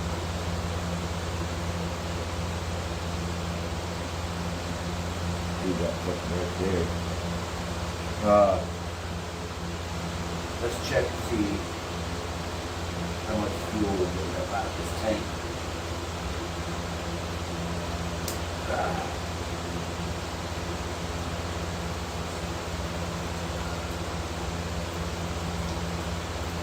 Look at the air. Air running off through there.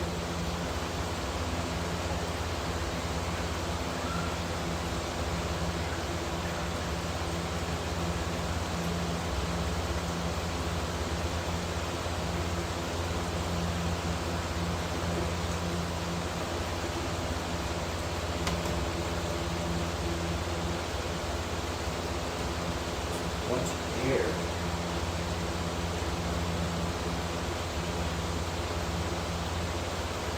Off. It's like there's air bubbles all in there. That should be, I would assume, one long. Look at that. See all the air bubbles? That should be one solid stream. Not air. Look at that. Air bubbles.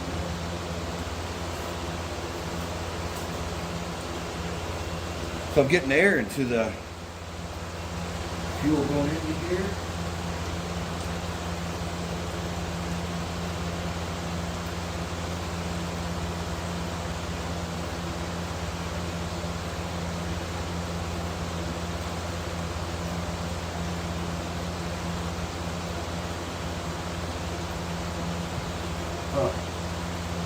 Wow, it could be getting air past that screw right there.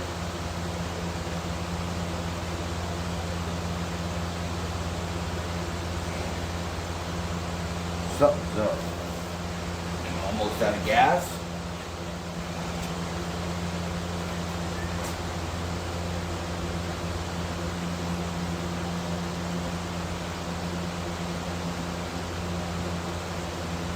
Let me go get some gas. Alright, yep. I got over a half tank, it's all wet here. I just tried running it. It didn't make a difference.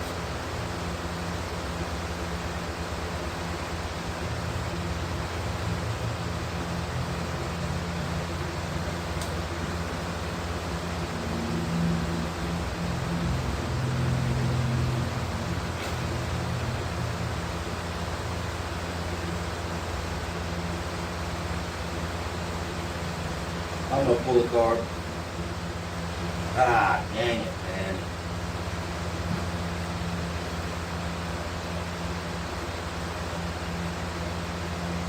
I got it sealed up. I think it might have been leaking here, but the throttle's snappy like it's supposed to, but it's running out of fuel now. The only thing to be is that floats the way that's bubbling.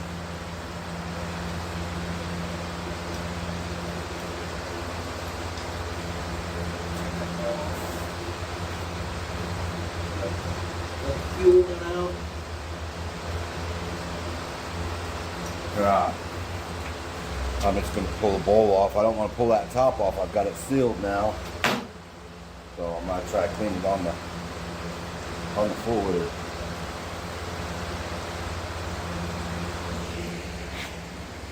I think it's probably loud over there. That fan was blowing right on you guys. Oh, man. Well, I'm going to pull this apart. We'll see what's up. Alright, well. Not sure if you see down in there.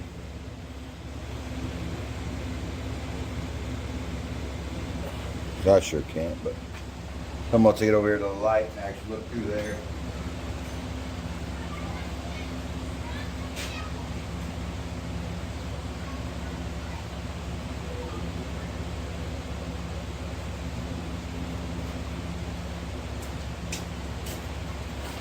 I don't know, I don't see nothing in there.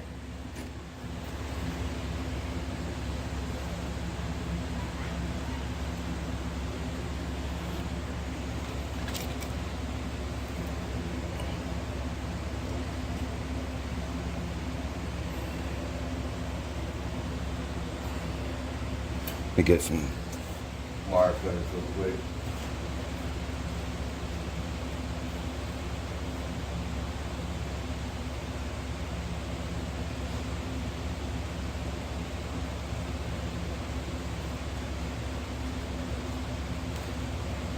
I mean, that's the idle circuit, so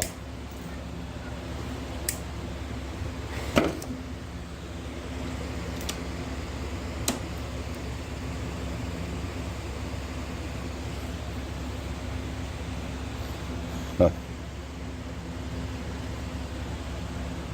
aren't you going all the way through there?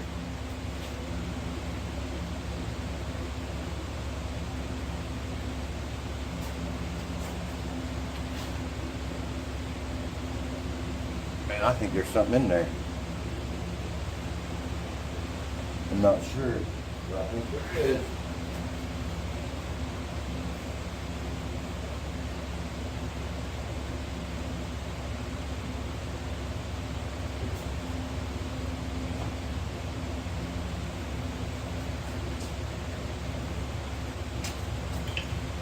No, we're gonna find out.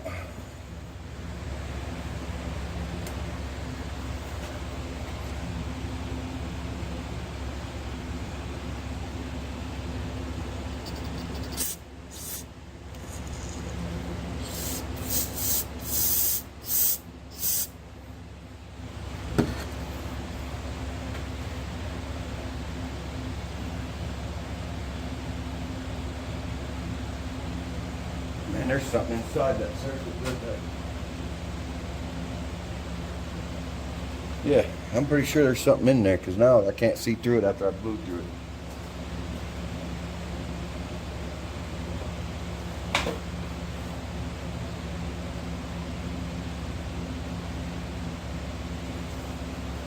Yeah. I believe there's some in there. I don't know. Now what I do with them cutters? Yeah.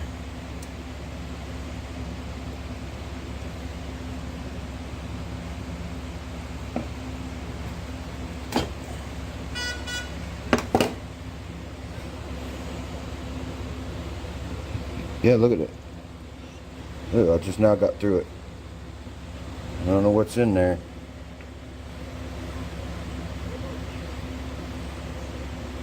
Probably silicone.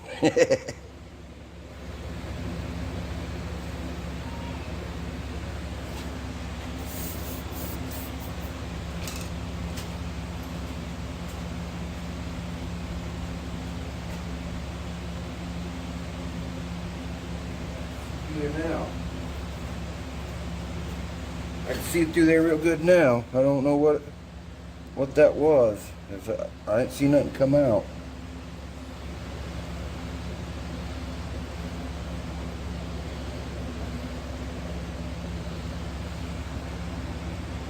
I'm gonna clean these little holes out right there. Yeah, look at that. That's stopped up. It went through. This is a brand new carb. Went through there. That was a little.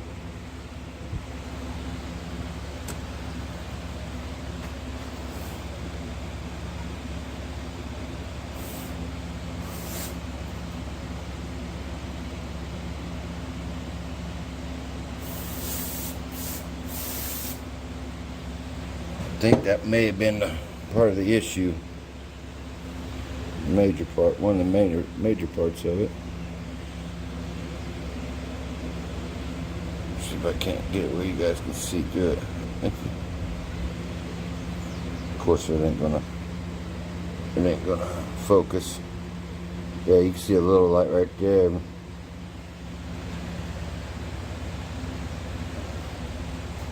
back, check.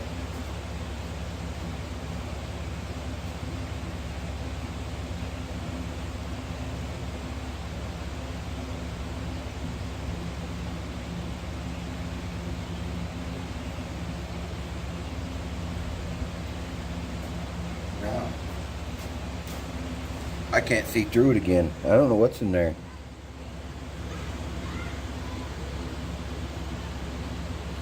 Oh, what the heck's in there?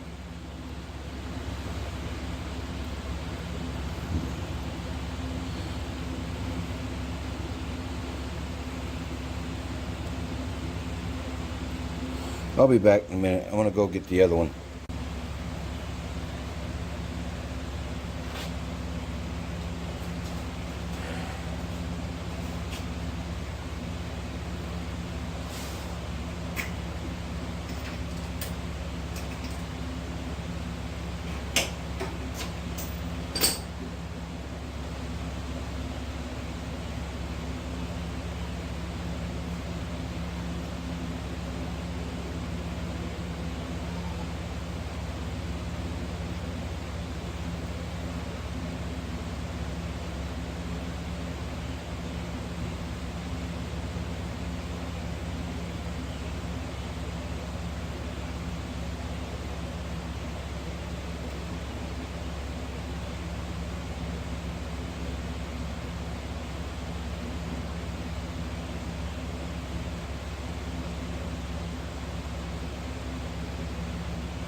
I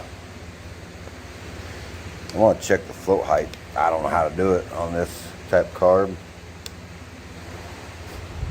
but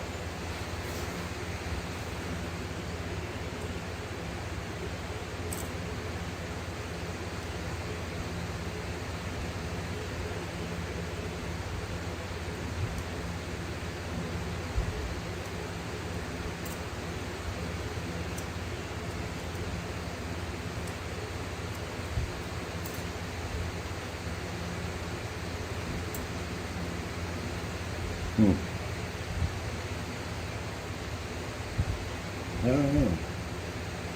Looks like it's got a motion too, bro. I don't know if that's.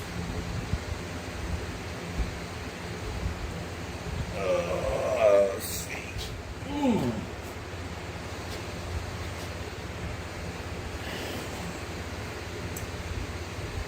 Motion too. Not sure how.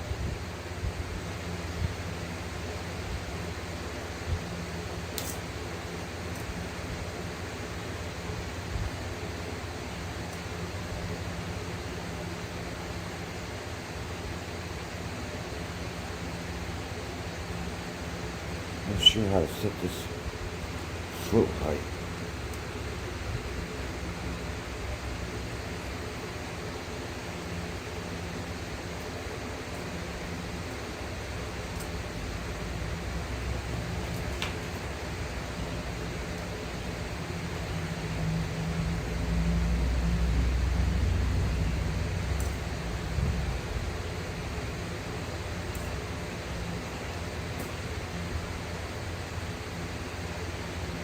That looks more like it. Like it should, anyways.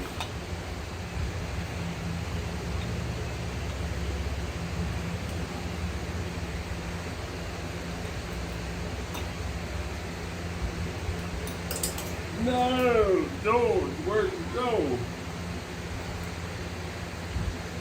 Yeah, we only need 3 anyways. Be alright.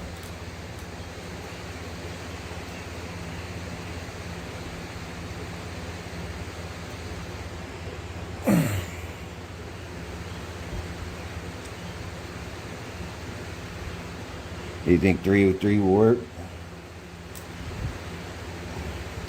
I watched the bowl gasket leak. Beat my luck.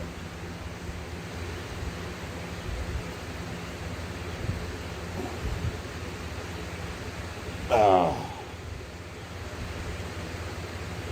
Man, I've been out here, been home since 3 o'clock, I think.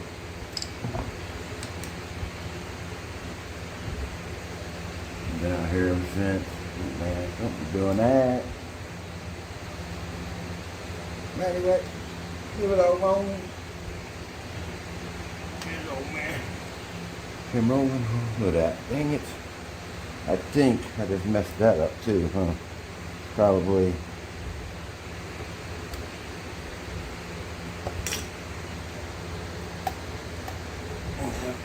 Let me see if I can't find that screw. If not, you strut.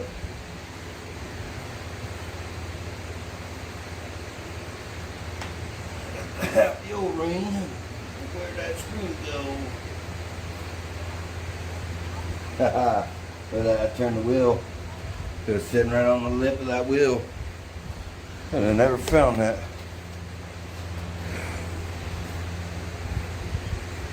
Someone told me to turn it. Crazy.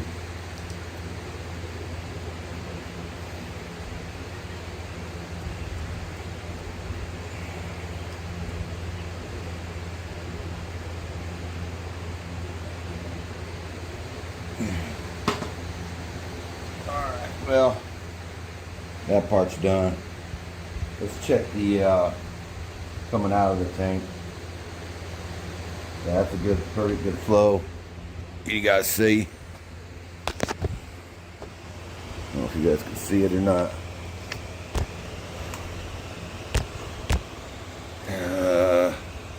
There you see it over there? It's pretty good flow. I'm gonna get off here and so I can shut that off. Alright, we got the fuel on, no leaking. Let's see what she does now.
Why?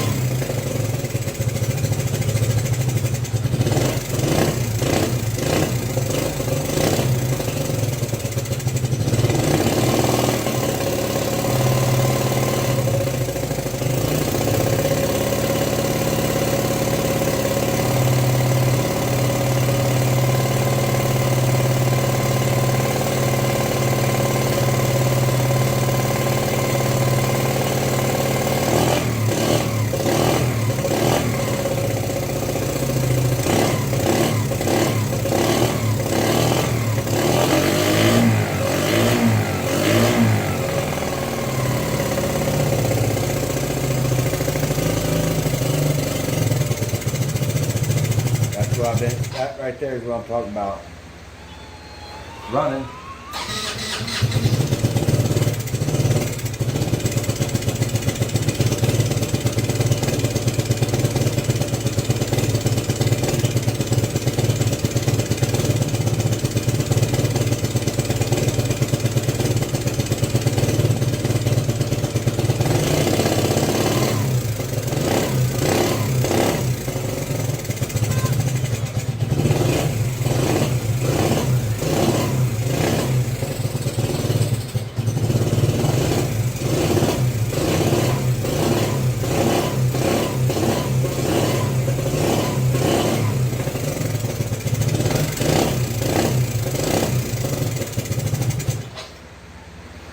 And the idle's all the way in, man.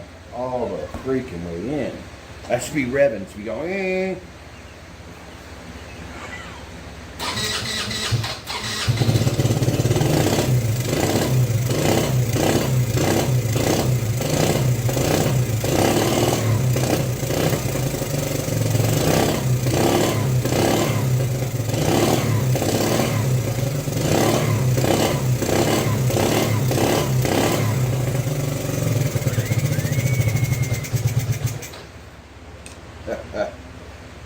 No clue.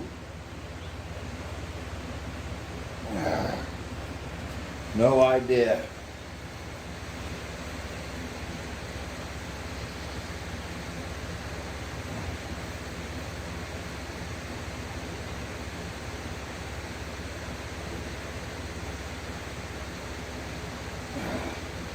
Come on.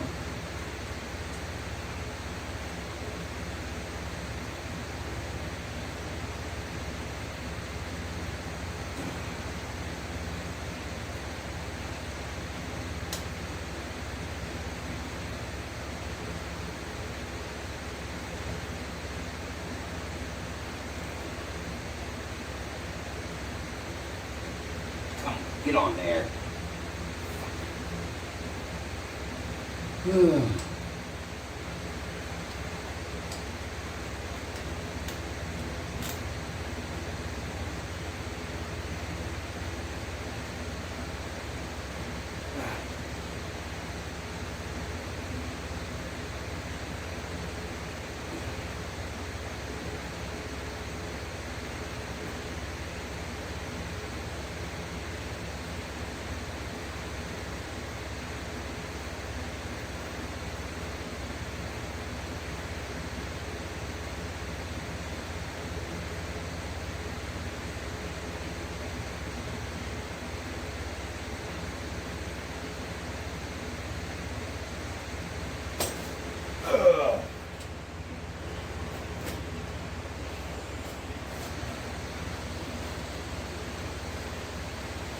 filters that maybe act like kind of like a filter.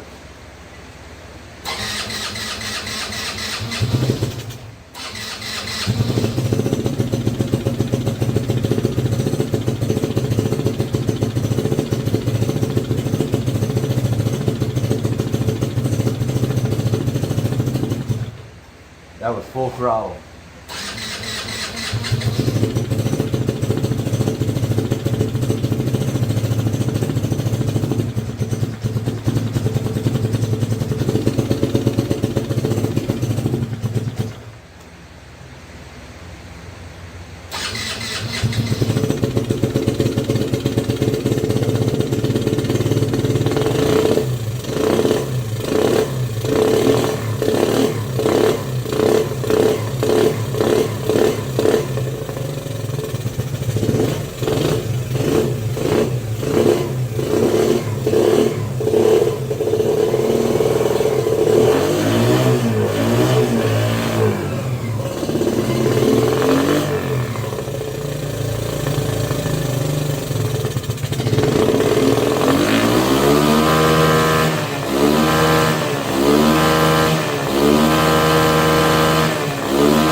Why is it dying?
Fucking man.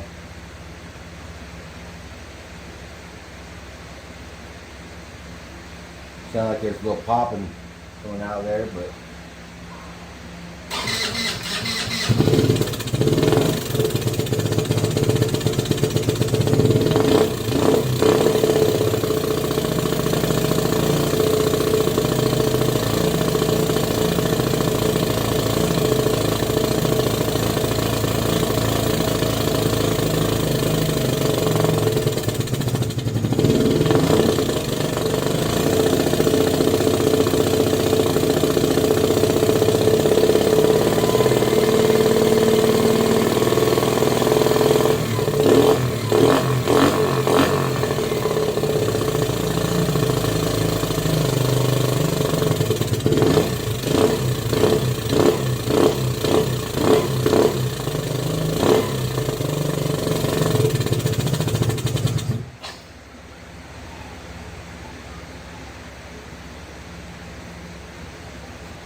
I got that much slop in that thing.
Bring it down here so you can see.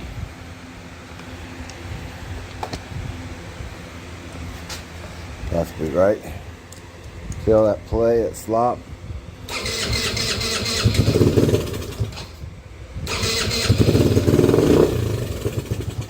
Ah, come on.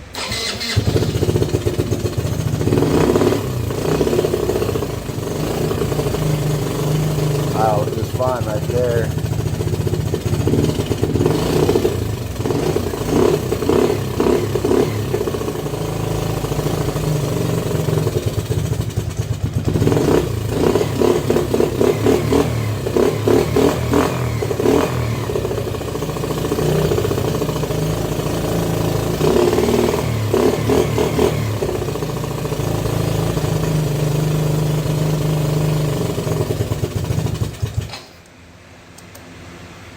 I think I'm kind of maybe getting somewhere. I need to get the slop out of that cable, and I don't know how. I got it fully, pretty much. I got it off of that one, and it's already, I can't get any looser on that. It won't fit right, so maybe I can take some more out of that. What's that held on? Allen wrenches?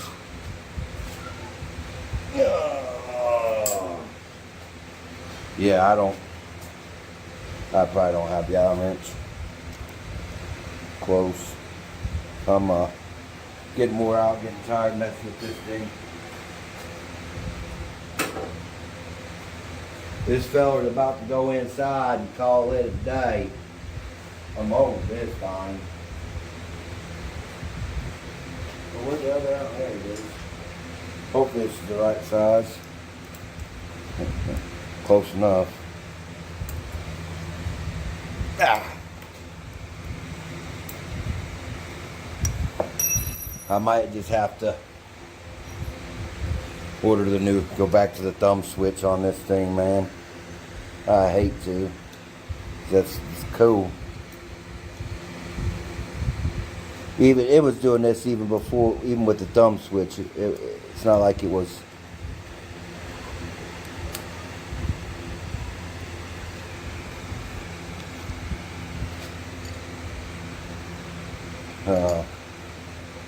It's not like it wasn't doing it already.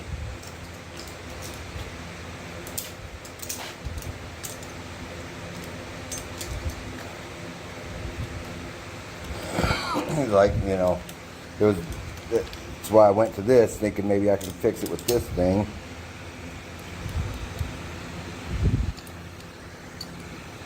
Yeah, see, look at that. That's not.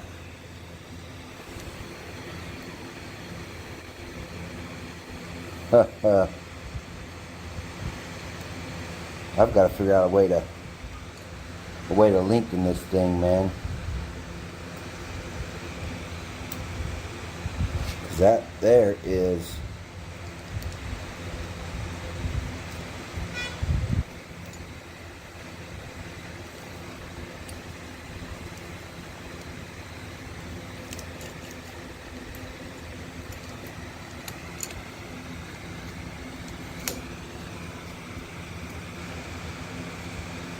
yeah, there's no way to get that any,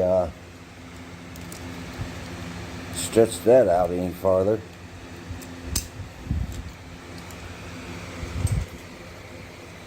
Well,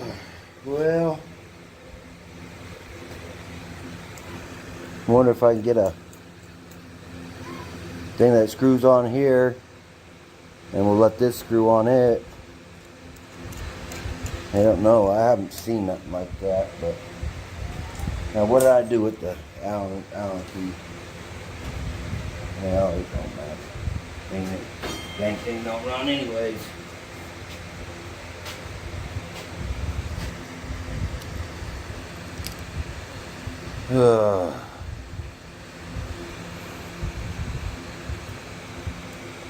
But it was doing that crap, man, when with a thumb control. So it's not because of this. I mean, the cable was loose like that on the thumb control though too. So, but thumb control stuff was factory. I think somebody changed the carb, and I think these Chinese carbs are what's I think them snouts on the Chinese carbs are different. Well, I'm calling this over with. I'm tired, I'm hungry, and I ain't had nothing to eat today, not one thing. Nothing. I'm gonna whittle away. I'm gonna turn into, I'm gonna lose that. That thing's bought and paid for, man. It's the only thing I got that's bought and paid for. Well, the four-wheeler. But, tractor, motor, the Harley ain't paid for yet, but it's close. But, oh, the Suburban's bought and paid for. I would say my kid's bought and paid for, but man, she's why I'm broke all the time. That little four-wheeler's bought and paid for. Alright, well, here's baby tape with her friends, think she's cool. She thinks she's cool. The neighborhood thugs. The neighborhood thugs. Hey, watch your mouth. Alright, well, I'm going in. I'm getting something to eat. Make baby tape come inside too. Well, that's what I figured out. I at least made everything tight where everything can be adjusted out to make it where it needs to be. But according to this, dang it, I just dropped it. According to that, that's how short I gotta make it. Let me get that piece I dropped. I'll show you guys. Ugh.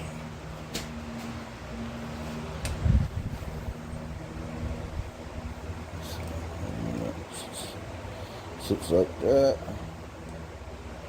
Oh. Oh.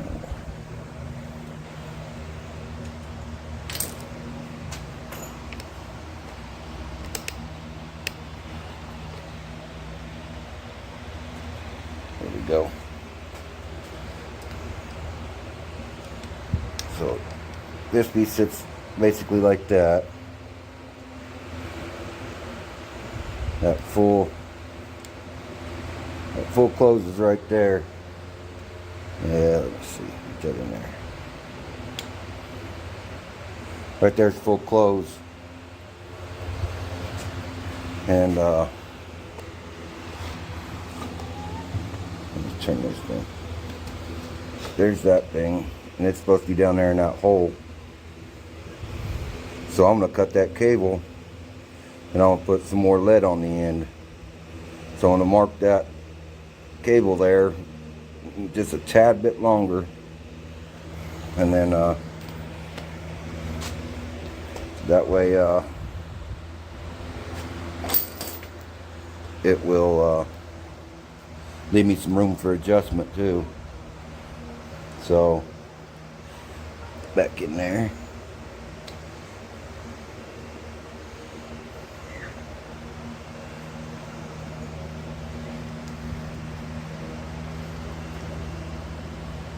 There, right there. Ah, come on. Don't fight me. These work just fine until I turn the camera on.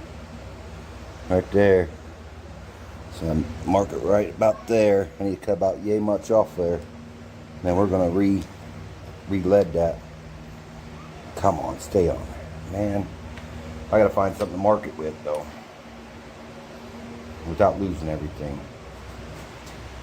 If I get this marked, I'll show you cutting it and all that. I'm about to pull the carburetor, I guess, and so I can take it over to the workbench. All right, it's breaking up. I marked that cable, put me black tape around there, and I just used a good pair from Nipkits. They're real sharp. They're from Matco, but I just cut that. But what I got to do is I got to find something that this will fit in. I got this thing, but it's too big. I'll be doing a bunch of filing, so I don't want that. So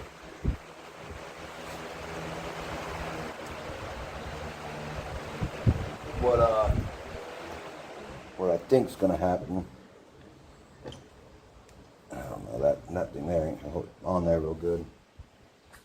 Let's see if I got a bolt. Gotta find a short bolt. I'm gonna drill it.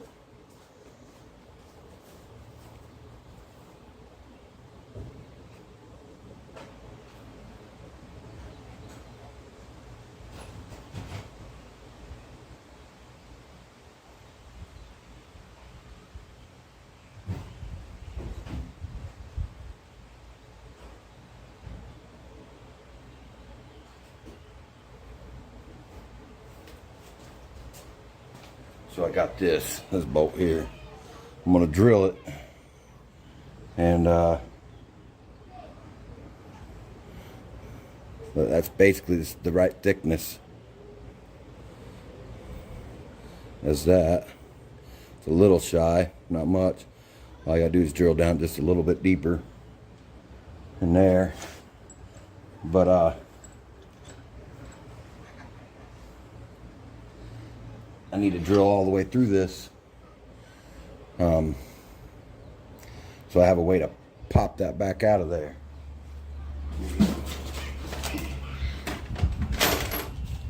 Let me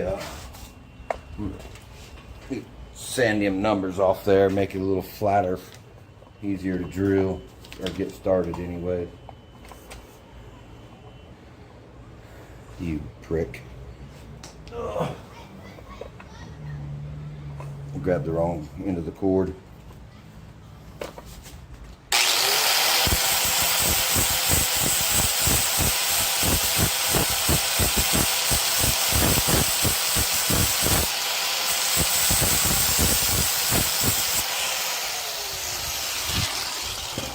You see a lot of people trying to center punch a bolt that's broke off, and it's all funny looking. Sand that broke bolt down like that and then center punch it. And when you drill, it won't be off. You won't be fighting it. So, to a lot of people, I've seen people do that before, where they just happen to try to drill it instead of sanding it, getting it flush, and then center punching it. That part, I don't think I got a center punch.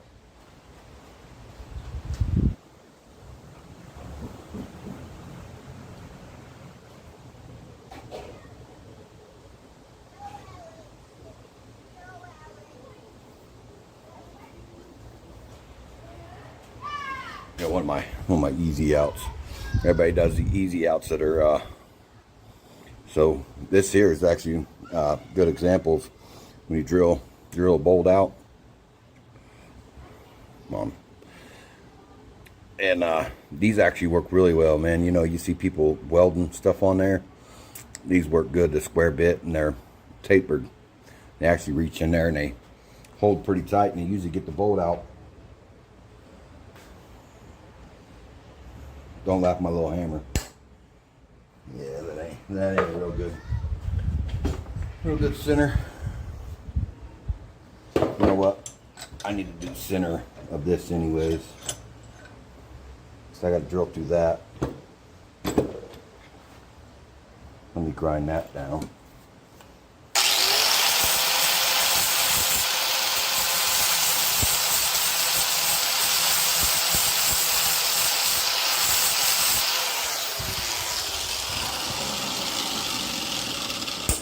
Yeah, I don't know why I did the other side for. I guess I could have tried to drill center all the way through there, but sweat my eyes.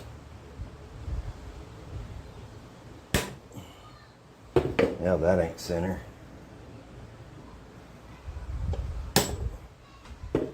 Yep, that ain't.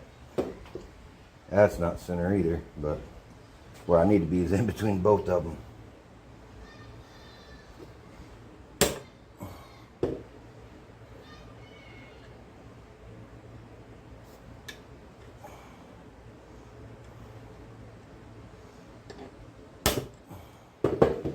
Yeah, that's gonna have to work.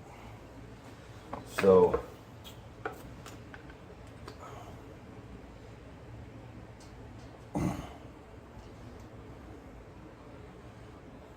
that'll probably work. This one. Oh man. I'm sure you guys seen people drill before, so I'm gonna drill all the way through this. And then I'll speed you up to the next, to the other side when I drill that out.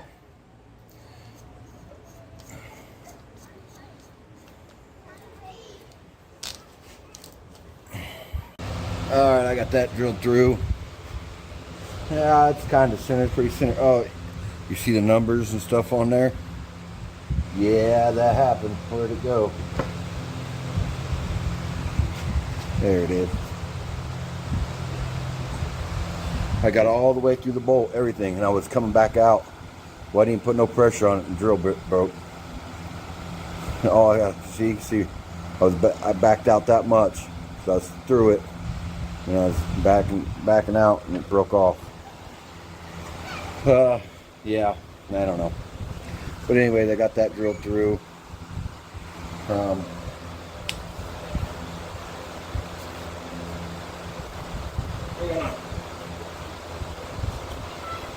Find this, get this. Hopefully I got the drill bit, because I'm missing a couple.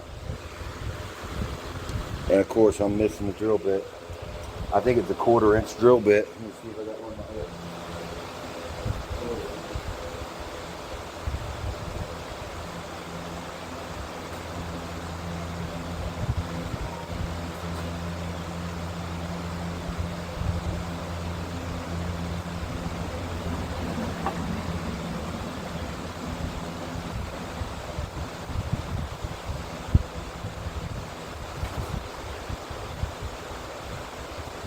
Found that drill bit, and it's just a tad bit shy, not much. If all else fails, that's what we're going to use. My box of drill bits at. I'm not sure. Let me turn this fan off. You guys probably can't hear me. I don't know where I set the other box of drill bits.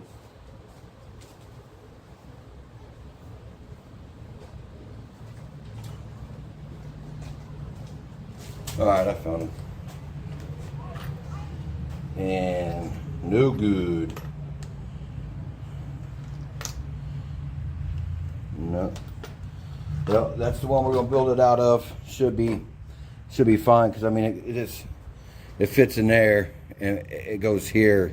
Basically, it stops it from going this way. Don't stop it from going in and going like this. It's because the wire holds it in place. So it keeps the wire, or keeps from the wire coming loose. So it don't really matter what size it is, as long as it's really close.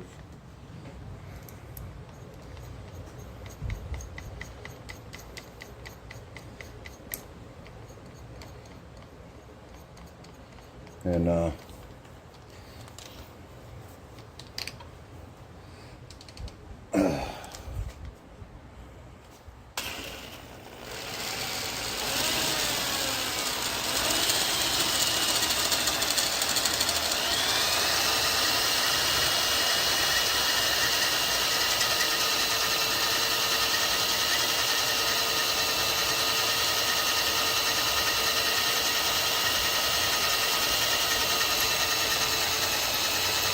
You ever seen somebody drill through metal and then they got the drill full blast and it don't go nowhere? It's because they done burnt the blade, the bit up within the first few moments. You wanna go slow. And you can see I'm barely even turning. Look how much metal's coming out of it. I think I'm deep. I think I'm too deep. Oh well. Oh yeah, I'm way too deep. Now you see how this wire sticks out like that? I'm gonna cut a groove in there so I can set my wire in there, and then when I melt the lead in there, that'll be the jewel. Let me get my cutoff tool.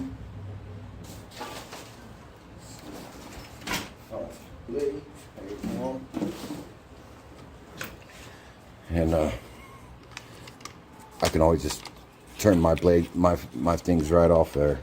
I never use the wrench to tighten them down on there. They're spins the way so they don't fall off. I just stick them on there. And I just give it the whole blade and everything a little turn. It's tight. Then I don't have to worry about finding the wrench to take it off and anything like that.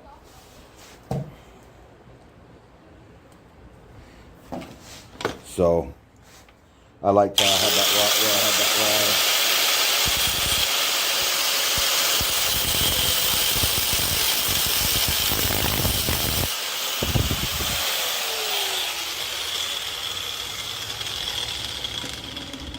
See how that looks.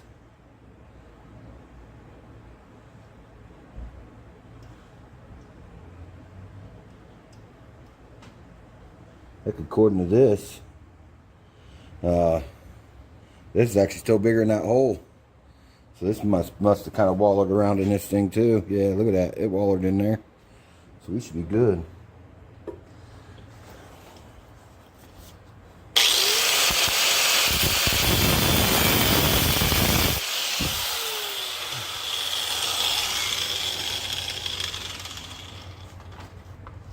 So, I'm on. I don't know why, man. Every time I try to do something, always something's catching. It's nothing just goes the way it's planned. I'm gonna turn that. So I can get that in there too. Yeah, we'll turn that. We'll turn this bolt, that wire, and everything. That wire and everything. Now we want to try to make sure this thing's kind of flat, flush. I mean, ain't really gonna matter too much. So check a wire. It goes in there. It ain't in there real far. I don't like that. We'll check with this here. See if that's far enough. According to that, that's far enough.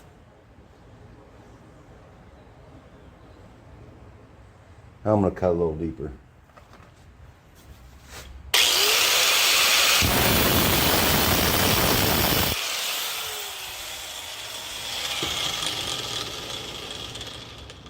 Now let's see what she looks like.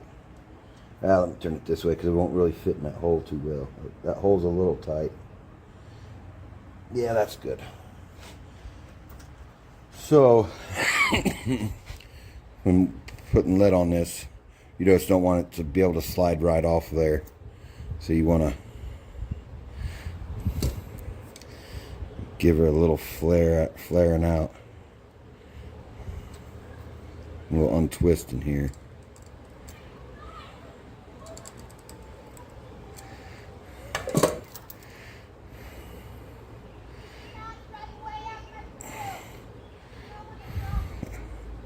That way it kind of gives it something to grab onto. So see it in it now. It's got all that little bit right there.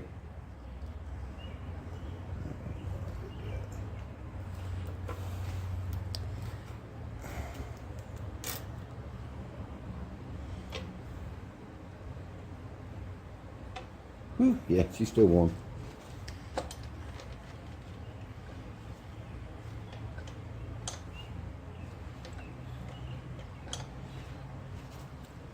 They make molds for this. I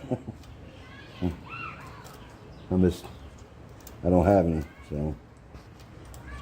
Oh, that's why you ain't going down. In right there.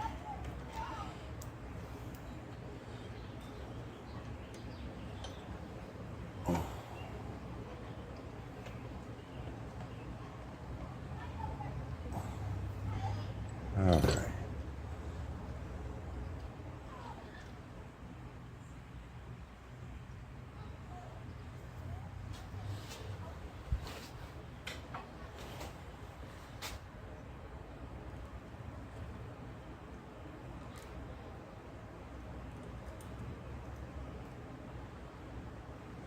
Go. See, we can't get you guys to look down in there. There you go. And it's down in this groove, and it's sitting in towards the middle there. Probably should be a little bit in more. Make it about middle way. Of course, I don't want to focus. Come on, flies. There you go. So we'll throw some lead on it or in it. You know, the problem is I don't have liquid lead. I don't think they make liquid lead. I think that's mercury, ain't it? What did I do with that? Where did you go? Where did you go? God, now, Joe, where did you go? There they are. So, I fish. So, as you can tell, this packet ain't. Yeah, it has been open. Lead sinkers. So, I'm hoping they're lead. I'm assuming. I think all sinkers are made out of lead. Split shot sinkers is what I got. So,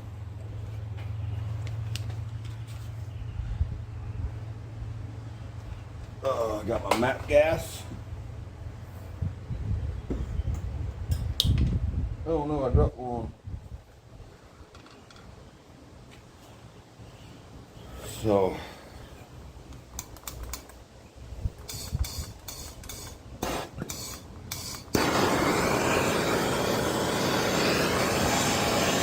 we're gonna heat this boat up. You don't want to try to get, because I got rubber right there. I don't want to melt that. I don't want to heat that cable up either, really. And we just put our heat right on there. Look at it melt. See it melt? Oh, it dropped through. Oops.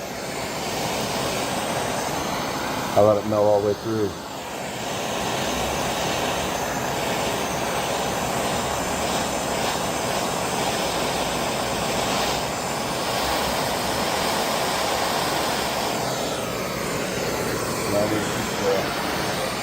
Hey, what? I guess.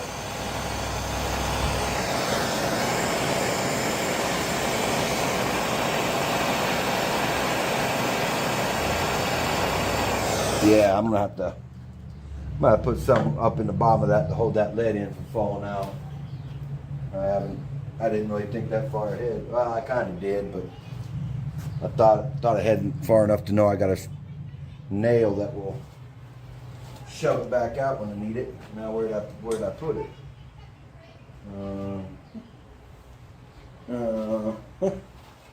It's here somewhere. I just had it. So, man, I'll stick that drill bit in there if it'll fit. Hey. Oh. Yeah, that drill bit fit, because that's what I used to drill it out with, remember? Bro.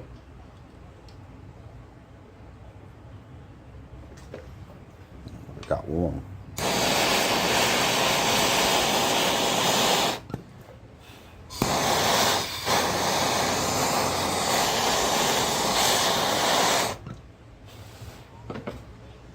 What did I do with that freaking nail, man?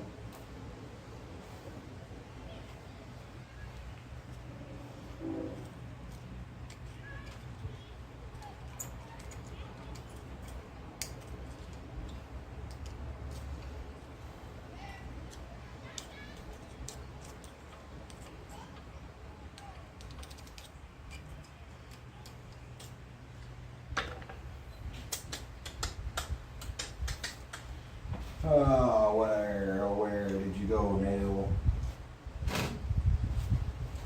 I don't know where it went. Let's see if we can get it to push that crap due this way.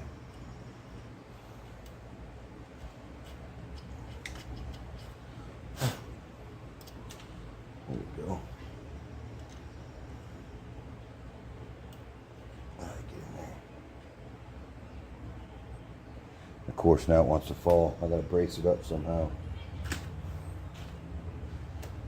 Oh. I'll bring you back when I get it all ready to set up and go. Alright, we got it. I put this, when the finish nail is stuck it in this way. And I got my wire down in there.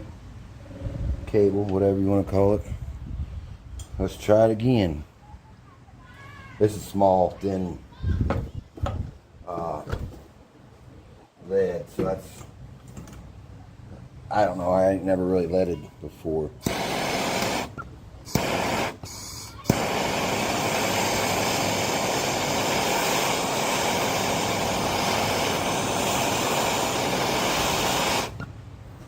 What do I do with the piece of welding wire I had now? Let's see, right here. Come on. Hey! Quit yelling! Little sissy crybaby!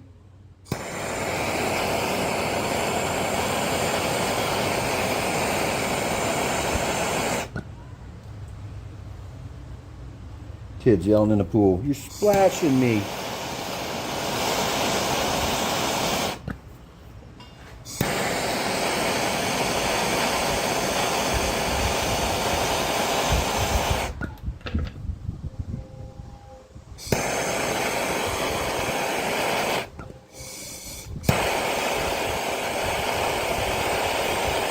Gotta get the junk off of there.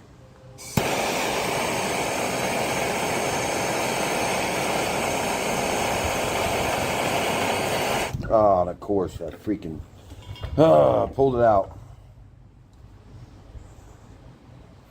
And it's fire hot.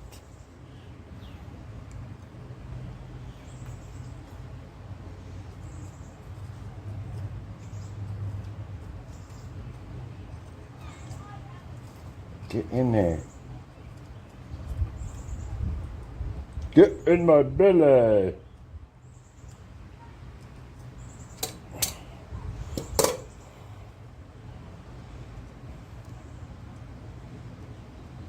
Now we need a couple more, it looks like.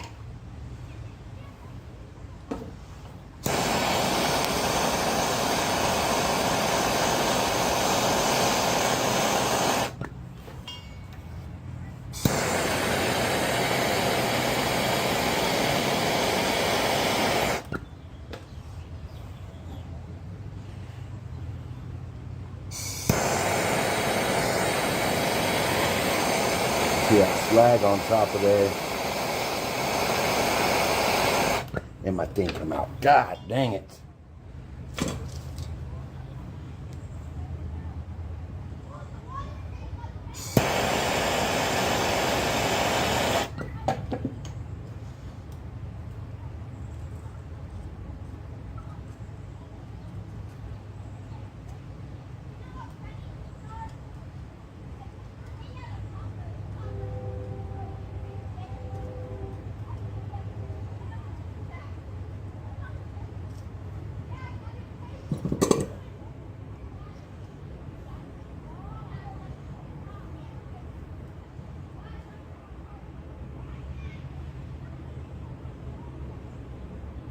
Getting all the slag stuff out of there.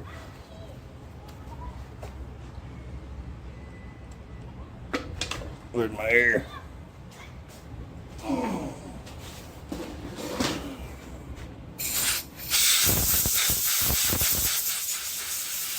Hopefully this works.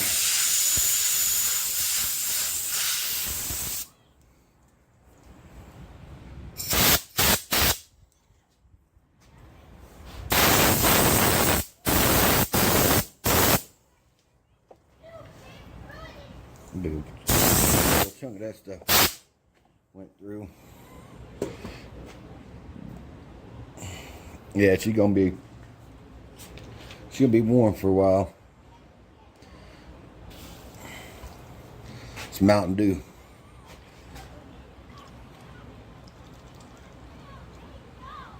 I'm gonna let that cool. While it does, I'm gonna take me a little break. Burnt my finger when I was drilling. See them little thread marks? Yeah, I know. You got finger, but them are actually thread marks right there. I stretched it. That's that. This when it was hot when I went to go tighten my so you can see how they match. When I went to go tighten that drill bit or that chuck, I touched that bolt right there and it was hot and burnt me. So we'll take me a break and we'll bring you back when this is cooled down. Alright, it's actually cooled down pretty quicker than I can take my break. Yep. There's my nail sticking through. Let's see what happens when I try to pop that out. But watch it not come out.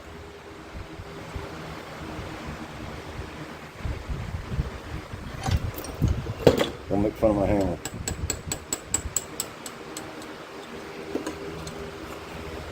Look at me. Made the whole thing of this too. Man, it turned out decent. Look at that. I hope that thing ain't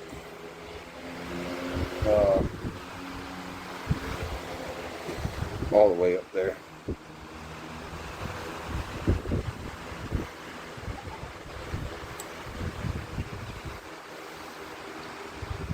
Man, look at that. That thing actually come out pretty good. Yeah, it's long. I drilled it too deep, but that there I can file down. That's where I cut the groove.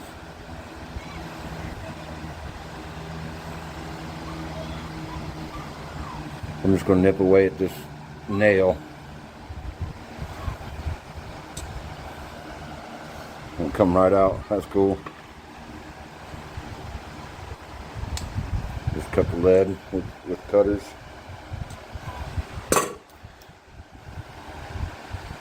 That come out pretty good. Let's just hope it works. You guys care less if it worked. Honestly, you're just watching. It ain't your fault. You ain't worried about it. I don't blame you. I wouldn't be worried about it either. I ain't worried about it. It ain't mine either. But you know, Dad will make the kids happy.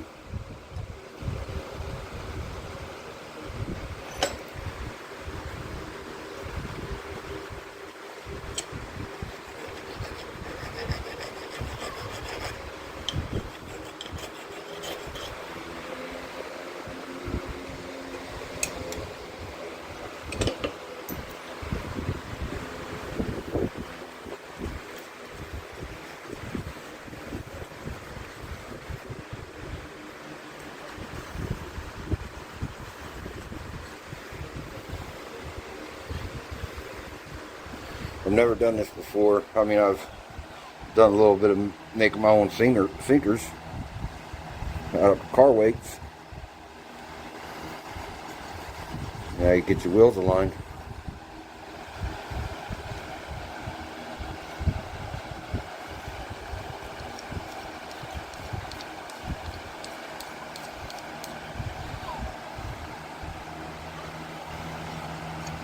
Somebody just messaged me. I've been looking for like a little rear engine riding where I want to put a little electric motor on there for idling, baby tape.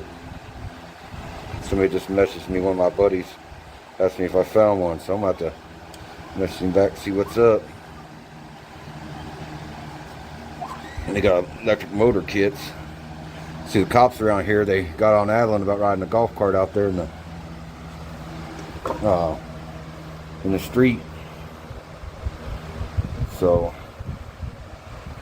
we're making our electric riding lawnmower run off a 12-volt deep cycle, and then what are they gonna say? She's riding a lawnmower. I'm always thinking crazy stuff. Let's see.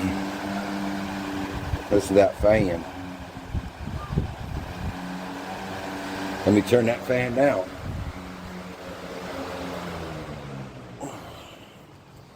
Let's see.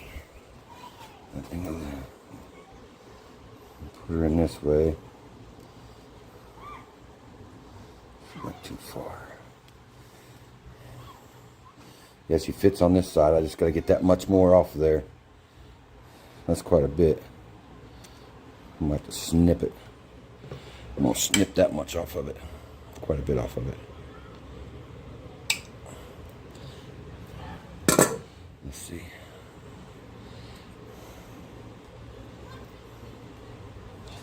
Look at that. Man. Dude, if I didn't know no better, I'd say I'm almost pretty darn throttle cable maker now.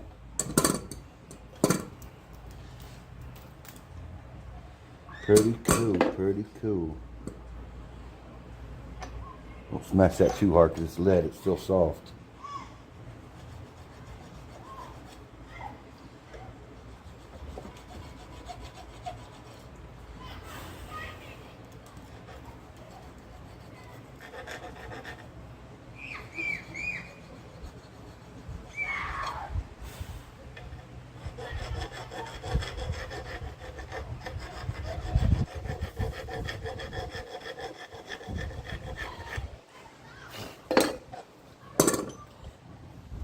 Yep, I smashed her.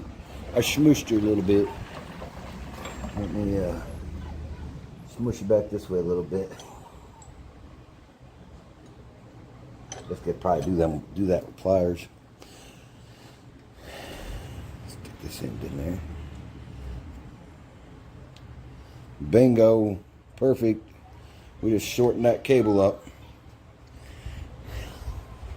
All right, well, I'm gonna work on getting this back in there, back together. I wish I wouldn't have smashed it so much in the vise though, but it's not like it twists or anything. You know, it sits just like that. It don't matter if it does. I mean, it still twists back and forth like it should. So, I mean, but it's pretty much stationary, but that works like it's supposed to. So I'm gonna get it in there, see what's up, see if we can't get this thing to idle right. Get you guys set on over here and then I'll be back. Alright. Look at that. A little bit of play. Quite a bit of throttle now. I left the key with the wires put together. Running the battery dead. It's another battery that's down. It's gonna. I got the.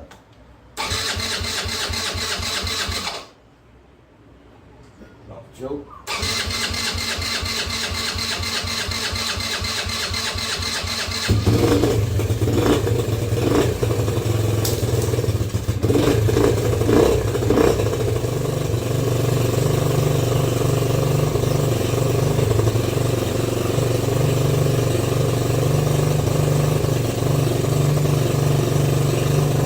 Goes, that's the throttle.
I might be able to actually get up the car.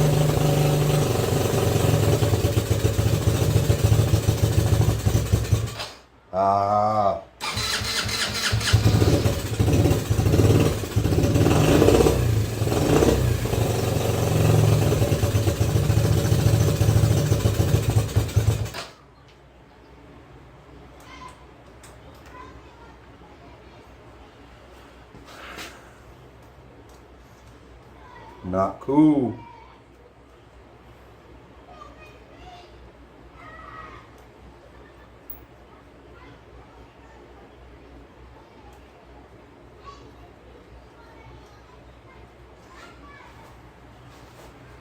I think it does.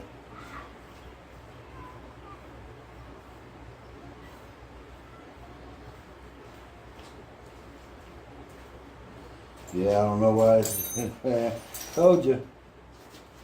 She's funny.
Freaking piece of shit.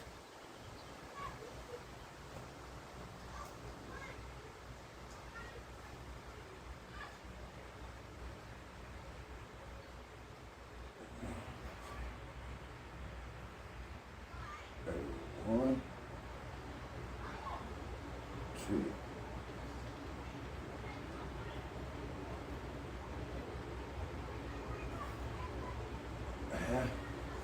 One.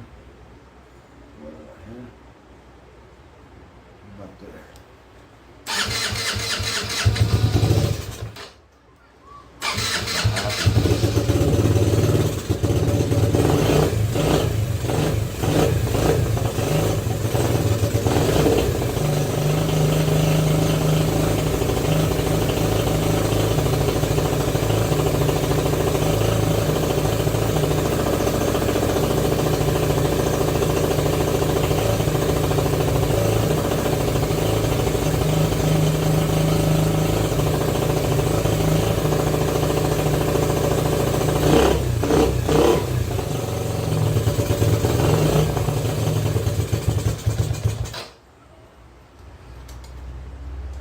Man, look at the slop I still got in that thing, man.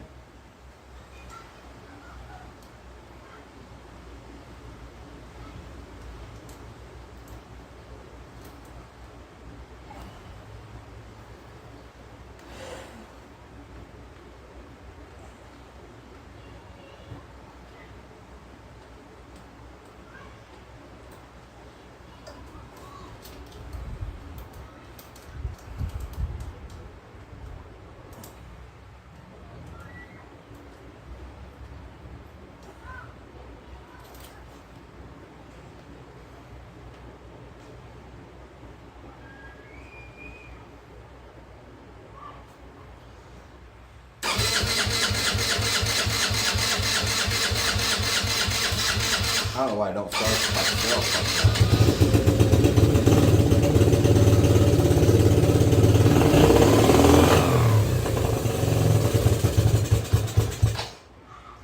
I don't get that. I don't get this freaking card, man. Chinese freaking things, man.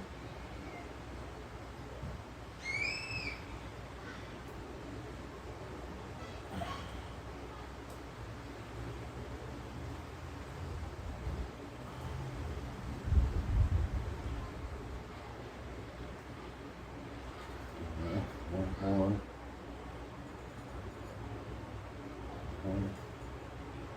One, 3/4.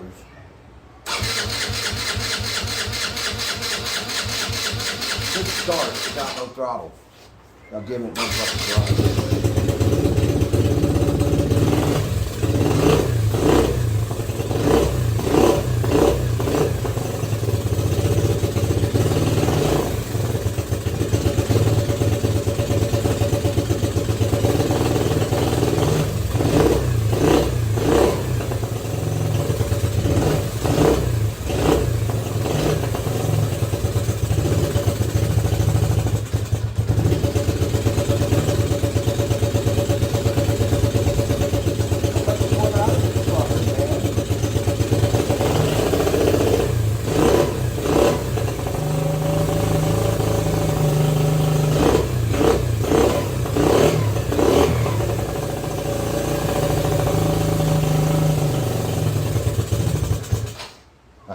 You fucking.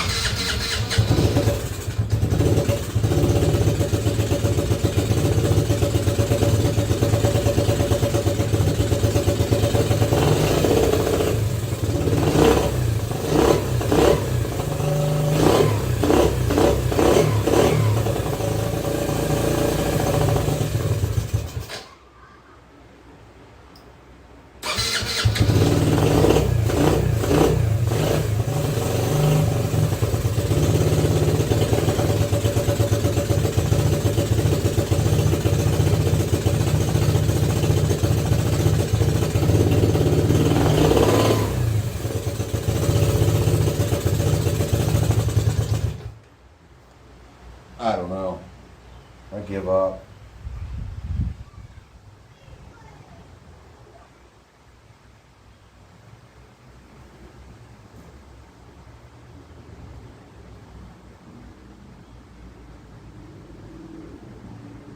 Two, three, 4. So that.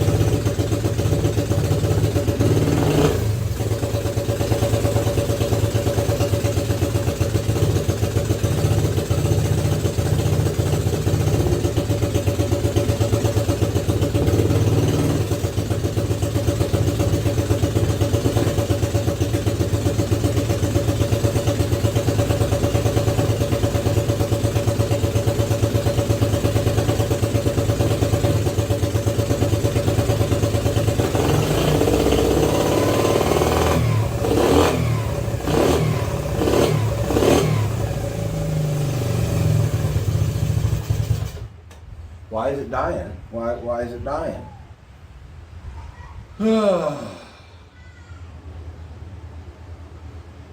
Don't make no sense, man.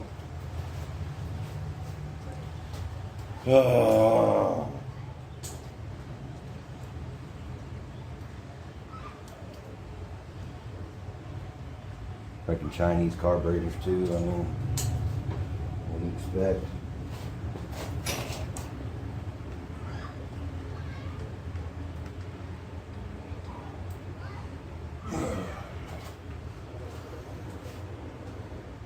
Alright, well, I'm gonna fool with this. I'm gonna try to get this cable a little tighter. I get a little more adjustment out of it. Alright.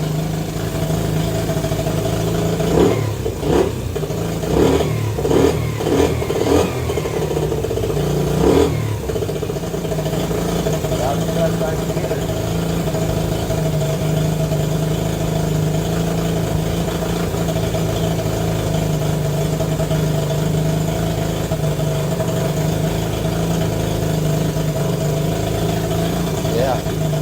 I had to do some more adjustment on the cable.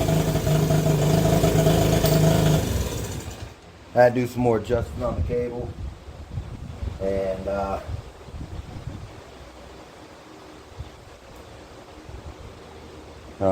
do more adjustment on the cable and some more fumbling with the carburetor, and I got her about as good as she's gonna get. That's I'm done. I'm done. So I'm gonna call that a win. And I'm gonna take it for a test drive, take the kids around, and then I'm going in. So y'all have a good evening, or yeah, good evening, cause good night, whatever. It's, I don't even know what time it is. Probably 6 o'clock again. Oh, this is the next day after yesterday's video. So yeah, the throttle cable was too long inside there. That was one of the reasons why it wasn't snapping back, why it was dying, because it wasn't, you know, it's a throttle cable. You got to adjust the throttle on there. Yeah, I know that, but I don't know. Some days I'm a little slow, some days I'm not. You know, so we're yeah. I ordered tires for the go-kart. They're gonna be they're like slicks, but they got just grooves, straight grooves right in them all the way, you know, all the way around. It's like five or six grooves. They're not gonna be straight slicks, but they're just pretty much, they're like a, let's say, radial slick, you know, for drag road street racing type deal. So no prep. I'll probably button this four-wheeler up. Oh, I got tires to do still. Oh man, I don't want to mess with them. No, I'm not doing it tonight, but got tires ordered for this. They'll be here probably next week, next Tuesday. That'd be a perfect time for next Tuesday's videos. As far as the tractor goes, right now I'm kind of waiting on wheels. And where did my tape? There it is. I'm waiting on wheels for it. Wheels and tires. The original wheels and tires I may be getting. I might get them. The guy that got them, he's going to check into it and see where they're at. See, that's about 4 inches, just under 4 inches. See, that's a 6.5 bolt pattern by 6 by 6.5. Look that up for Google and try to find you a set of rims. Not happening. And them are, that there's pretty much 4 inches. 3 5/16 of an inch. So yeah. But the guy that got the rims, he's gonna check and see if they're around and if and get them back and see if I can't get them from them. Well, not get them back, but I'm gonna see if we can get them from the people that got the rims and tires. See about that. So the four-wheeler, I'm gonna say, is done except for tires. I probably just going up buying new tires for the front. Figure out the rears. One of my biggest pet peeves, man, is putting directionals on. And as if you can't tell, these are directionals. There's the arrow showing this way. And if you can't tell, look, it's a V. V's pointing down. It's going to be rolling backwards. And what happens is, and they try to blame it on the tire people, saying, oh, they put them on the rims backwards. No, if you take this tire, put it over there, put that tire over there. Whoever put the tires on the four-wheeler didn't put them on right. It's just a big pet peeve of mine. I hate it.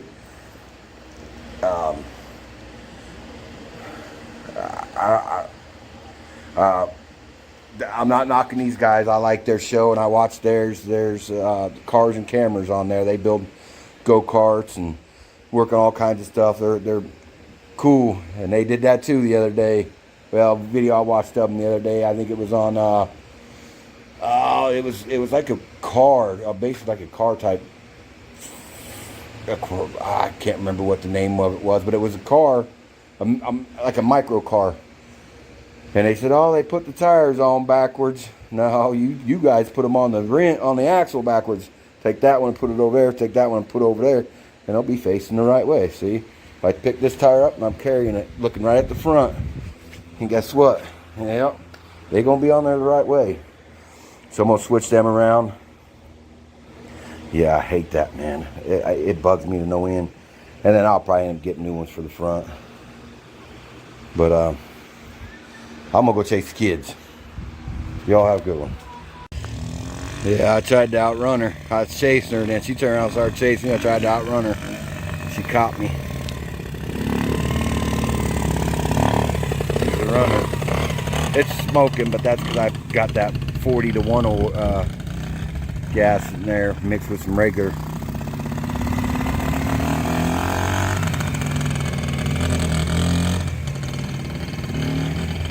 Yeah, the battery I gotta get charged up too in case it dies on her. She can be able to start it back up, but it's running good. Yeah, talk about scratching your head. That throttle cable was something a little different. Signing off, guys.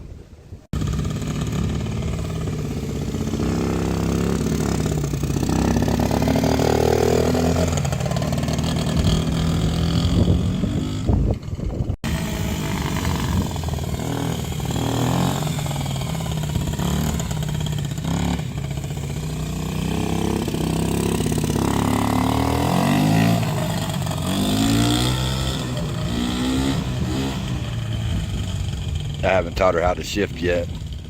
She don't need to know. Listen to her come back though.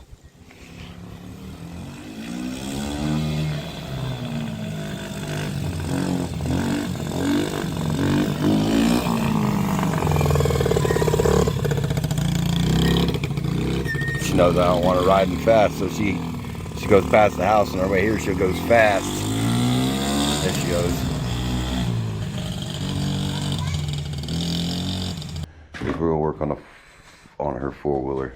I've been putting it off quite a bit. Last weekend I told you I was gonna get her tire changed. I changed the fronts, and I like them. They're got a lot of tread, and so me being OCD like I am, I'm not really OCD, but just saying, I'm gonna change her rears. I bought her a set of rears too, and I had to cut the dang things off with a sawzall. They've got a good shoulder in there on the bead for the bead, man, for it not to come off the bead when you're running low PSI. So that's what we're gonna do today. We're gonna change her tires, and we're gonna figure out this carburetor issue. I bought a petcock for it, and my reasoning is behind the whole petcock thing is you got this fuel level in this tank, and then your petcock's down here. You got this much pressure pushing down, and if something in this petcock, say maybe a screen or something like that, that actually holds back some of the pressure, it won't go and be overflowing, allowing enough pressure through to bypass the float in the needle, the pressure of the gas being able to press open the needle. You know, if it's higher than what that needle is rated to hold, then it can. And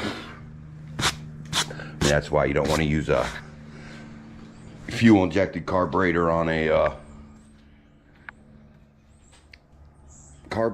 fuel injected fuel system, fuel pump on a carbureted system. That's what I meant to say. So it's kind of my reasoning behind the whole deal. I don't think that's what it is, but you know, anything's worth a shot. Problem is I bought this petcock a while back, and where it's at, nobody knows. I had it sitting on my kitchen table. I don't remember moving it off my kitchen table. I don't remember bringing it outside. I don't remember doing anything but it being on the kids' table. I looked at it the other day, last weekend. I didn't see it today when I went to try to go get it. So I'm out here gonna look for it too. I gotta tighten the front wheels up. Then we're gonna yank off these rear ones. And then start getting them off the beads. We don't even have a local tire shop in my town. It kind of sucks. I just run them up there and pay them 20 bucks to pop them off the rims for me. That's all I need. Putting them on ain't so bad.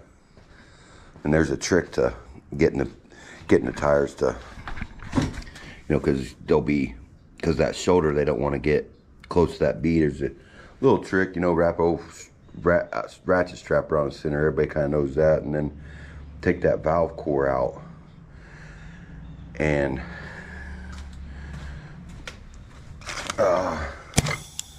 you can just stick this right onto the valve core. I'm not sure if I was able to do it with this one, with this connector. I did it the other day at work too on my thing, but that's what I would use, is just stick it right on the valve stem. But I might have used my air chuck. So I'm gonna get these front ones wheels tightened up, and then we'll get to pulling these rears, and we'll shoot through on how to cut these off.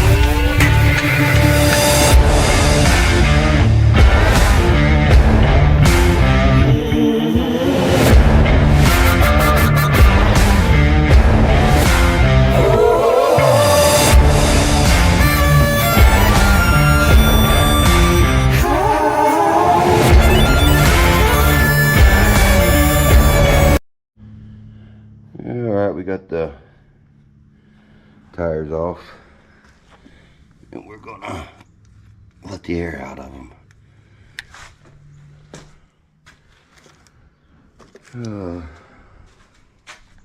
This is a valve core tool. I've got one with a red handle on it that's a valve core tool, kind of like a little small screwdriver, but I can't find it nowhere. This was in a tire kit I had, so this is what we had to use. I forgot when I bought this thing,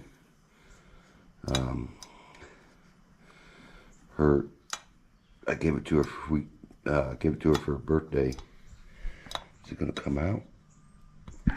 And as you can see, these are wallered out. And bolt holes. It was on this side over here, and it was the tire wasn't tight, so it was moving around, so it's even dinged up them studs. Kind of sucks, because as you seen, I was struggling trying to get them off there. I'm having problems with this too now. I'm getting the valve core out for some reason. Hell, no idea. Ah, you dang thing. I might end up going and getting some new valve stem tools then, or valve stems. So I got it.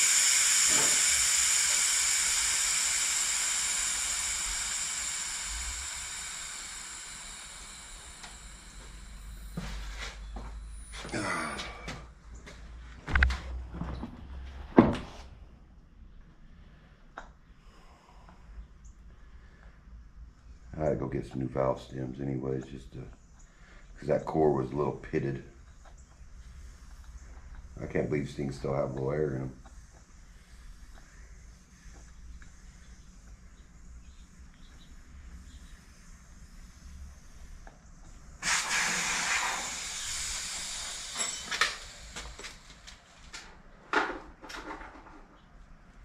So as you can tell on these, the tread was a little different than them. But I went ahead and I elected to get the same tread front as the rears. In fact, let's go grab them. It's pretty bad that her tires cost as much as what I put on the Suburban. I went down to the local junkyard and got my tires from my Suburban. Like 50 bucks a piece. Her tires are about 50 bucks a piece. So let's bring them in and check them out. Yeah, she got a little bit of antifreeze underneath that motor. I think it's that plug on that water pump. Yeah. There's sun.f. I don't know. And I got a 6-ply tire instead of the 4-ply. Let's see where it should say somewhere on here. But these are I believe are 4-ply. No, these are only 2-ply. I should have got 4-ply then. But I bought these because 6-ply is stronger, and she'll be riding it on the asphalt too. So I don't want them to wear out real soon. Probably down. Ply rating, yes. 6-ply rating. Well, somebody's trying to call me. Hope it ain't work. Yeah, it's spam. So, come on. I should answer it. Alright, well, I'm gonna get set up, get ready to start chopping these off here real quick. I mean, it's a little bit of a process, but it's not too bad. I've been putting it off anyways because I didn't really want to do it. So let's let me get set up here and we'll get to going. So I just set the blade right on the thing at an angle about like that.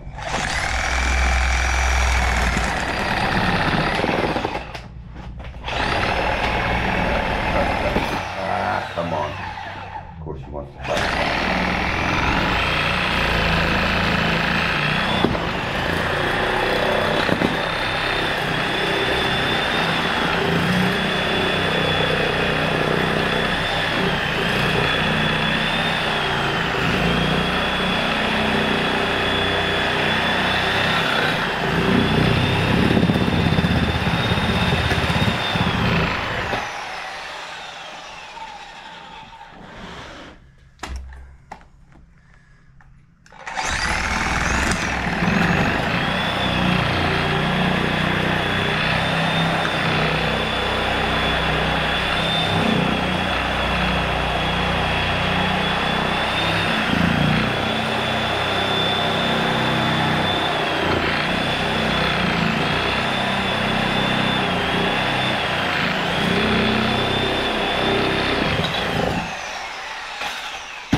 So see, then here's that shoulder. You look right here, man, that B gets really put in there. And it's real hard to get them out. So what I do is I just take the grinder and kind of cut so far, and then I take me some cutters and cut it. But today, I think I'm gonna try maybe something a little different. And we'll report back because I don't want my failure to be something you guys see. Alright, my failure didn't work. What I was trying to do is trying to drill and see if I could cut them cords, but I couldn't.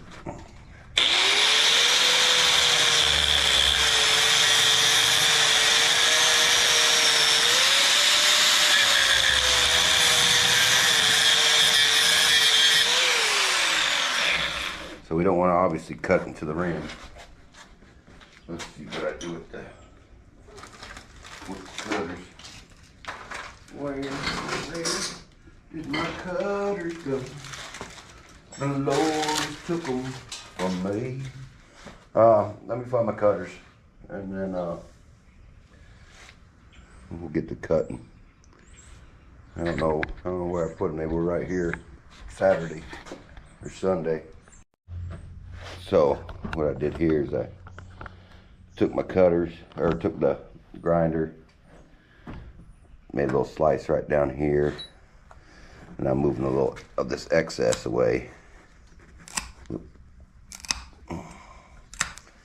so I can get to the cords a little bit easier. This one here is pretty tight up against the rim, so this is probably gonna take a minute.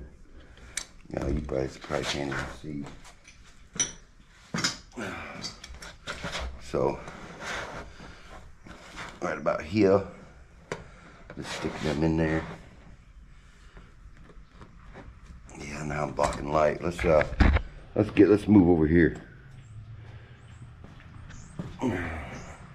Over to the work table, workbench, whatever you call it. Still ain't much light. So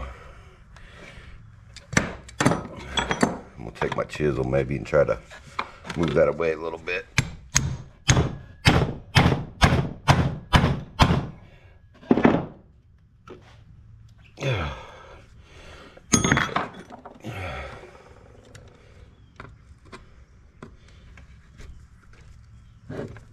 Come on.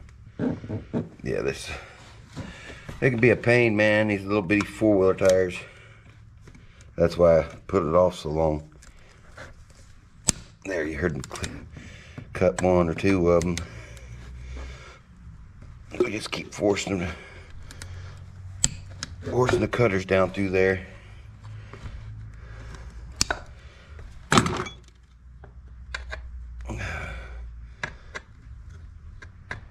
Let me work this away from that shoulder a little bit.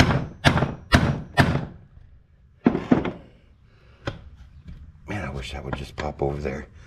They're such a pain, I can't.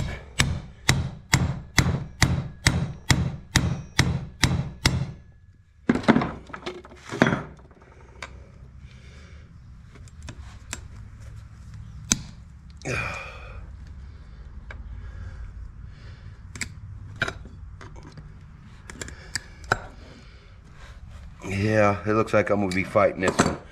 The front ones weren't this bad.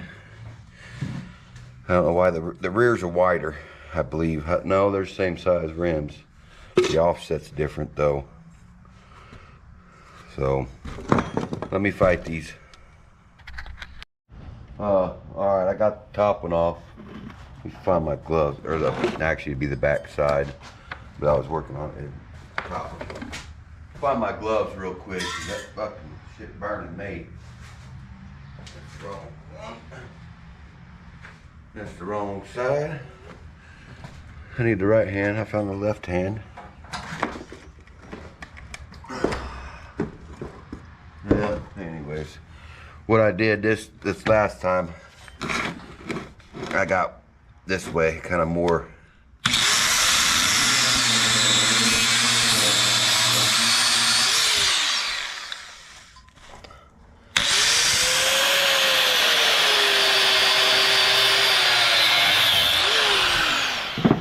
So I went more long ways so I didn't hit the rim.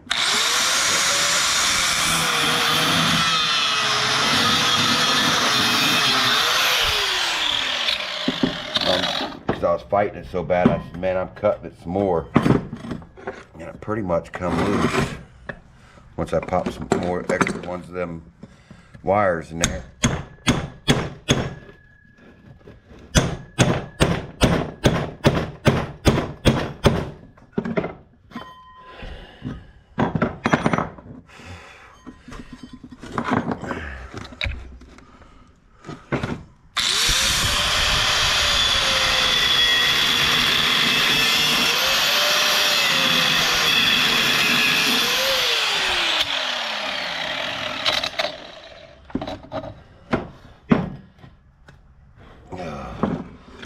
What a pain. I used to change big semi tires and things like that. aggregate tires on tractors.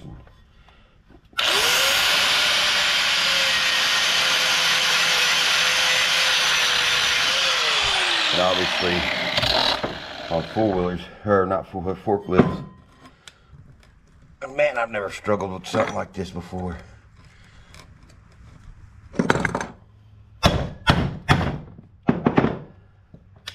There we go. Look at that. Heck yeah. I didn't have to cut that much. Live and learn. Live and learn. That one actually come off pretty easy. I kind of dug into the rim a little bit though. I don't like that.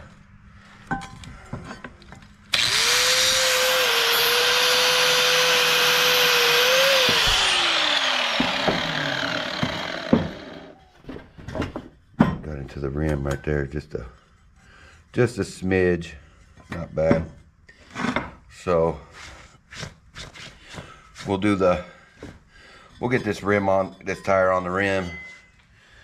I'll get it set up, and you guys can get a good watch and a laugh at it. So let me get my bars, WD-40, and then we'll get it put on. All right, so I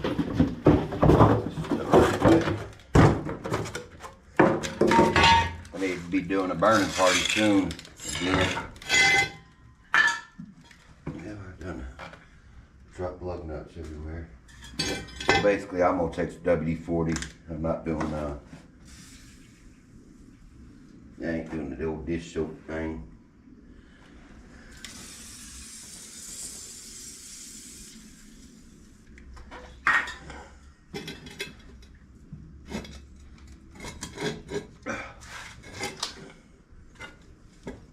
Now this being a little bit wider rim. She's probably gonna be fighting me.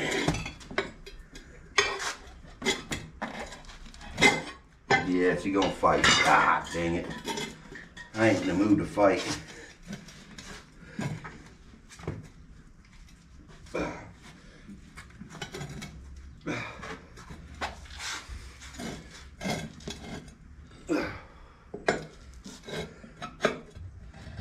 You know what? Oh man, I'm over to fighting.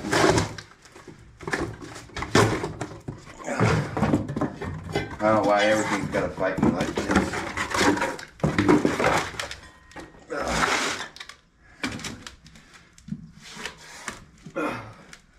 Come on, get on there a little farther, a little farther.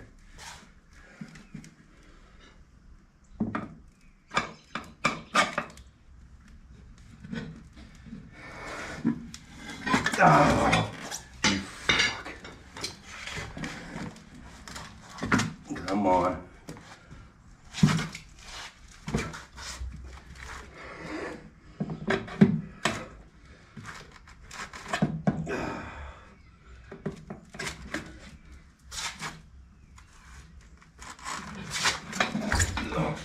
Why are you fighting me?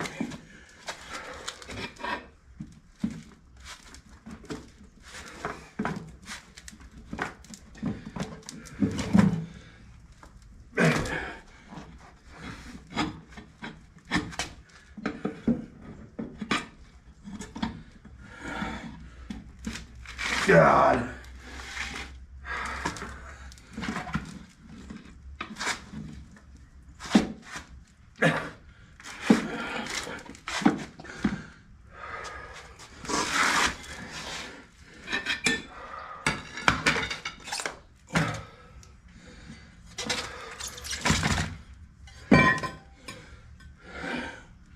Let me try it the other way. I don't know.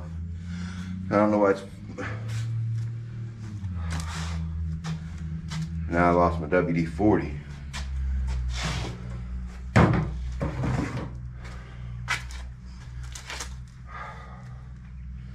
know I just had it. I just freaking used it right here.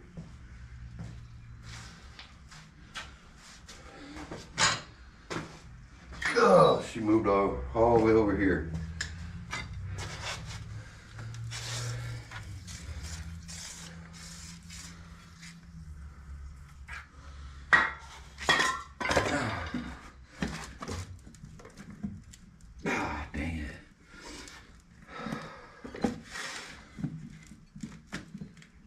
Man,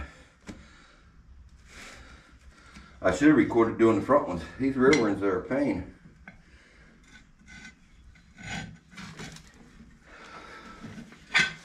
Yeah.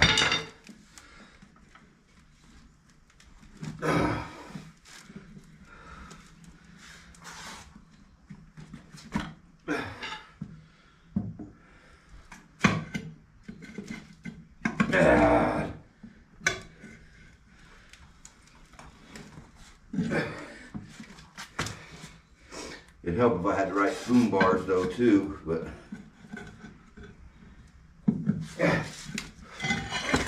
all right, I'm gonna have you guys watch me struggle. Why the front ones went on just fine and now I'm fighting these, I don't know.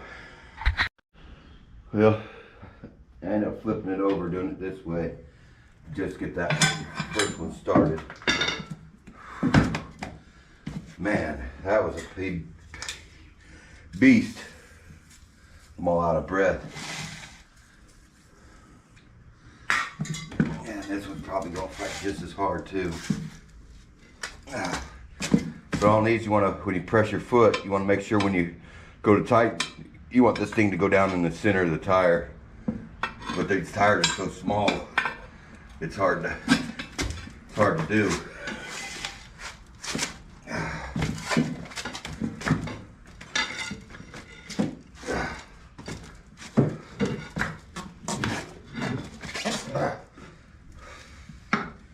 I know you guys can't see. Come on.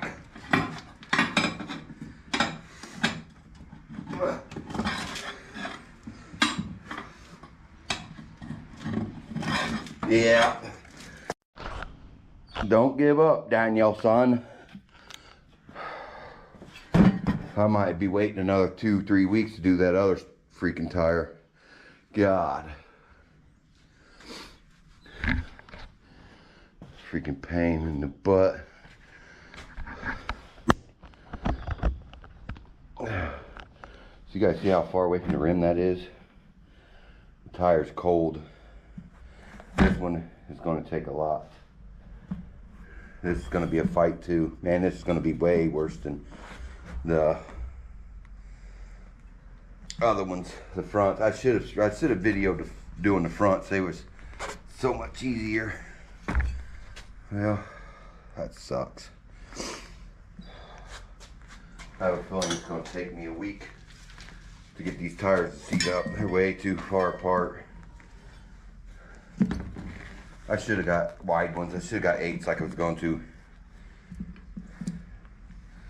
18 by 8 by 7s.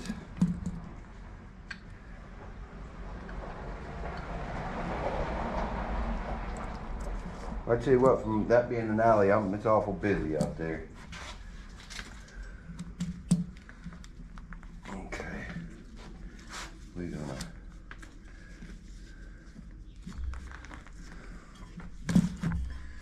we may go to the store and get some lard, and we can pack in there to seal that hole up, seal the side up. But I don't want to spend the money on that.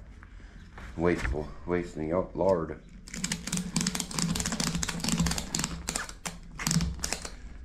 Yeah, she's freaking far away, man. That's crazy. Oh, man.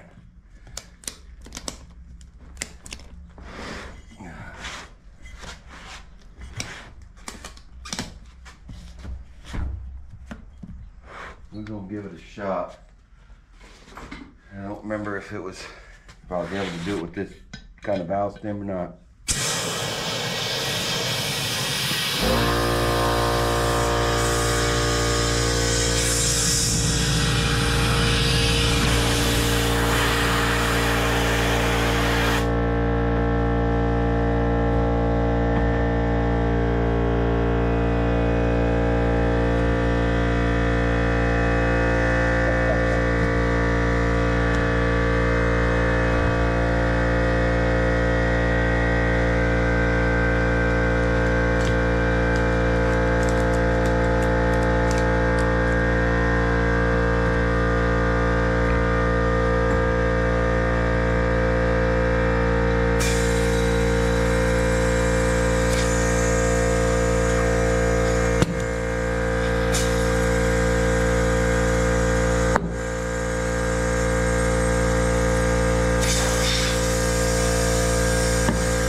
about that, guys. The air compressor kicked on, and it's a loud one. I need to put it out there in the other garage. What did I do with the air chuck now? There it is.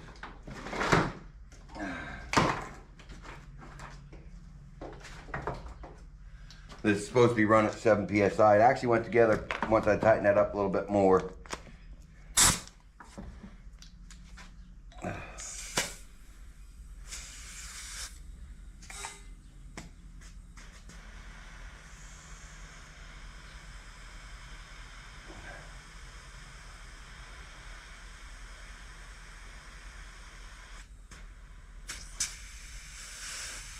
You know what, that reminds me, I didn't use that air chuck, because that one's, or air gauge on the chuck, because it sucks. It moved down a little bit.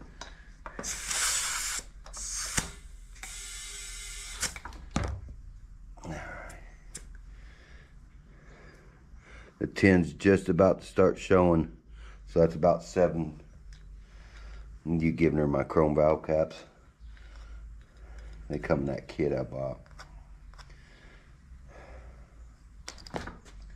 So I can't believe that went together as easy as it did with that much gap. Maybe that's what makes that tire look bigger. Is the rim. The rim's wider. Got to be wider. Let's see, 7 by 6.5, and they are wider because I think the fronts are 7 by 5. That's probably why these fronts were so easy.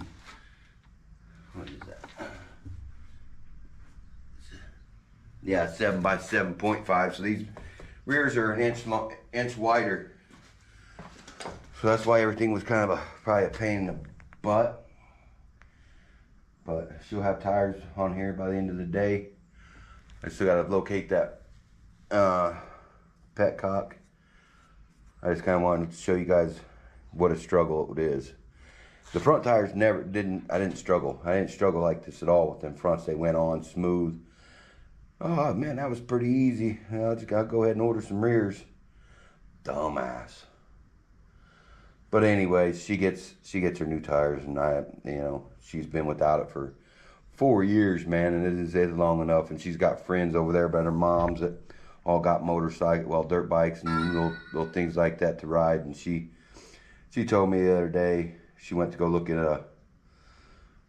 or she was saying something the other day about a 4-wheeler or dirt bike, and she's like, yeah, all my friends have dirt bikes and 4-wheelers and stuff, and all I've got's my bicycle.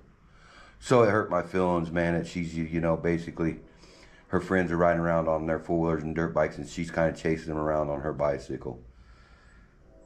I mean, she's only 8 years old. She don't really need one, but yeah, she does. Yeah. I was 8. I wanted one too, but she's had this since she was 4 years old. I bought it for her 4th birthday or something like that. Pretty sure might have been her third or 4th birthday. So she's had it for almost 5 years now. So 4.5 years. So, and she's rode it. She's wrecked it. She's hit a tree. I mean, she hit a tree head on with it. Knocked out her 2 bottom teeth. She was about 4.5 when that happened. She just wasn't paying attention, watching where she was going. She does now. So I'm gonna finish up this other tire off camera, and then we'll get the petcock. I'll find it, figure it out. If I can't find it, we'll run an inline filter. I planned on running an inline filter. We'll run an inline filter and see what that does. I know adjust the floats. Well, I have, and it's still, that's what tells me the gravity pressure pushing down of this liquid is forcing that needle to open. That's the only thing I can think of. So, I've read on some forums and stuff where they've had carbs over fuel and leaking out the overflow tube. So, the vent tube or whatever you want to call it. We'll get there. I'll bring you back when we get that done. I'll slap these tires on. You guys ain't gonna watch me do that either. I'm actually sweating. I don't even think it's 45 degrees. It might be 50 degrees outside. All right, enough talking. Gotta get to work. Well, we got the tires on. That was a fiasco. Petcock time. No, I said I couldn't find it. Well, I found it. It was sitting right there. I don't know what I was thinking of what it was. So I got the fuel line off. I'm not sure if it's a Phillips or straight yet or not. Of course it's a Phillips. I'm gonna have to hunt that down because I have all been able to find the straight heads again. I found the Phillips here. I think I might have forgot to put a bolt in that tank.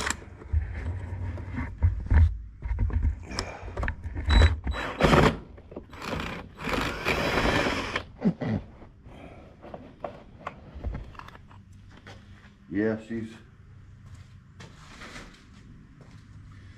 a little different than what I got, and hopefully that's the reason.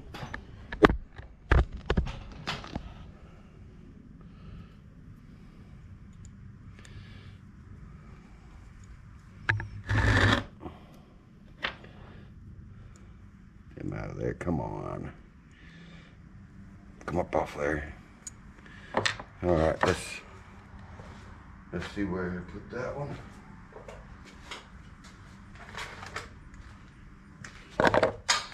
Notice how that's got that on there, and that one seems to be missing. I bet you it's in the tank.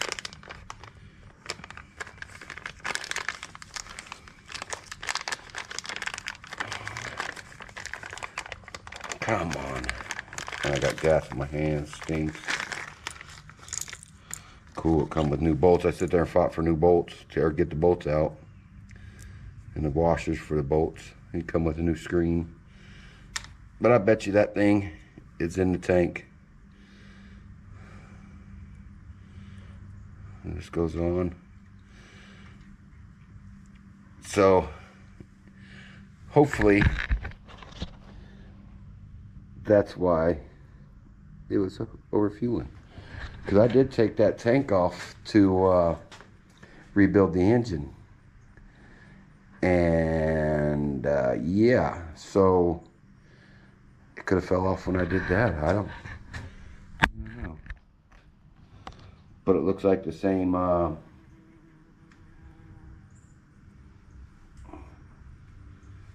everything else is the same on it. And it's got two holes in the bottom of the tank for both of them. Let's see how it goes in there. Does it go in right there? Yeah, she goes in. Man, if that's it, I'll be happy. I should shake the tank, see if I can hear that in there, but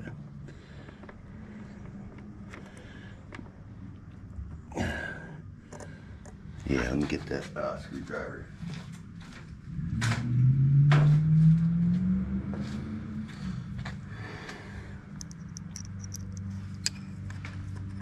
So yeah, I think that's hopefully that's what it was.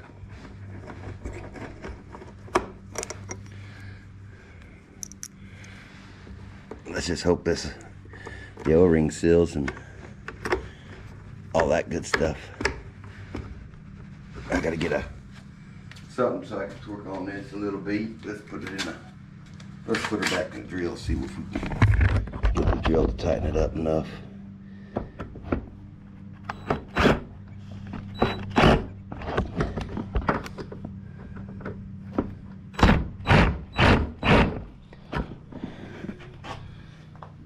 All right. Man, I hope that was it. Oh, come on. I mean, this thing got a four-wheeler on it, so I don't know. I thought it was come from Japan. Cows, you know, being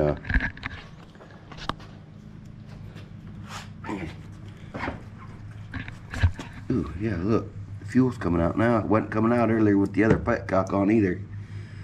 Huh. So, because I was trying to drain the fuel out, that other petcock was messed up. See that leaking? And it's all running down.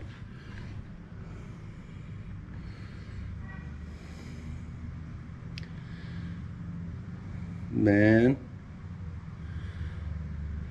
I had this wide open. I took the hose off and everything because I was running it into this from there. Reserve. There ain't none in reserve. There's someone on. Oh no, that is reserve going up. So I had it on reserve and on both, and it didn't.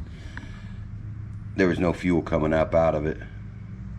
When I tipped it on its side, obviously all the fuel went to the other side. So I've got to go get a hose.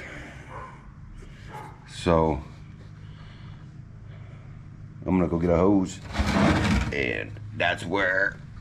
And then we'll get some fuel put in this thing, and we'll hope that that's hopefully that's what's been doing it, man.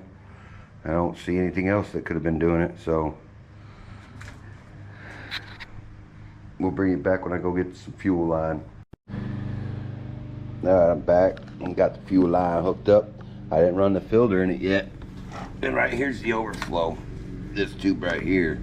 We're gonna turn it on full blast. Give her a little bit. Chokes off.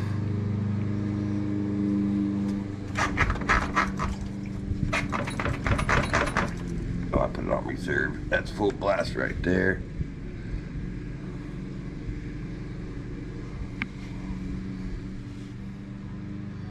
So far, nothing. Let's see if she'll start up. Ooh, the battery. Looks like the battery about dead. Oh, look. There it goes. Fucking. Why?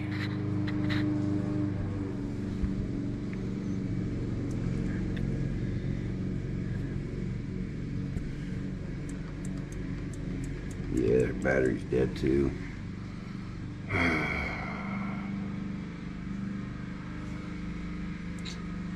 I don't know. I'm gonna let's get this cap on here.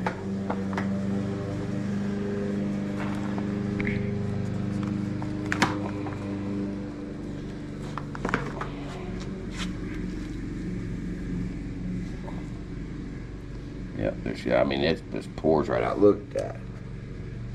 It's a float sticking. Me a hammer's what I need. Where's my furniture hammer? Well, it ain't nowhere near close. So I don't know. I wish I knew, man. I'm gonna get that big out the way.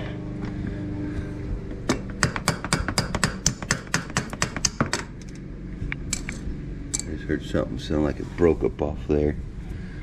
I don't know what it would have been.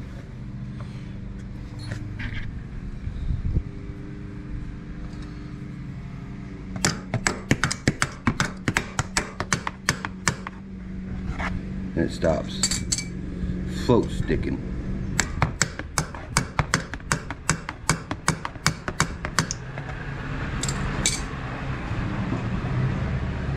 So it's been the float sticking. Oh well, it needed that new petcock anyways, but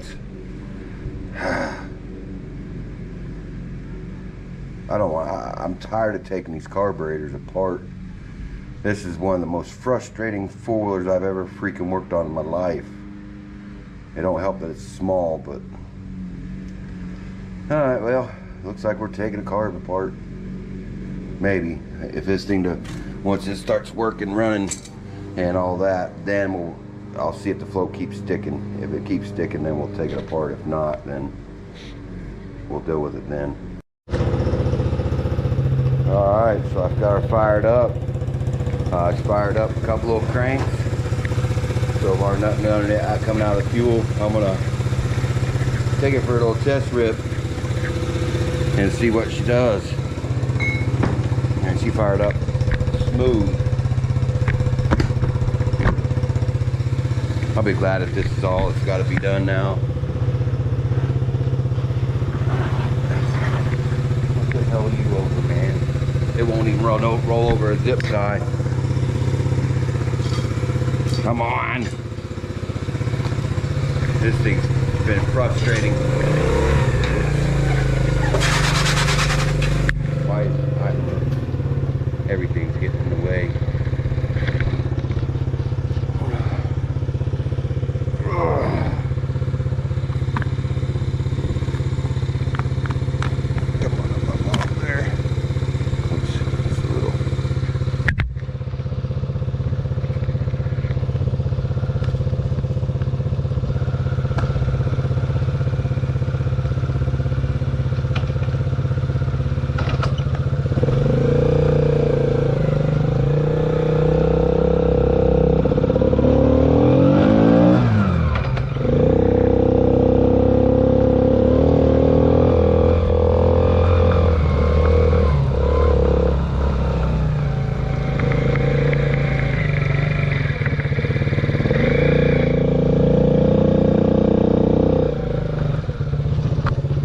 Package for Adlin.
Sitting here idling. Sounds like she's idling a little high, but here and there, but I ain't even gonna complain about it. Let me get this light bulb back in here and we'll... I took this off so I could stick the camera to it, but it didn't really help much.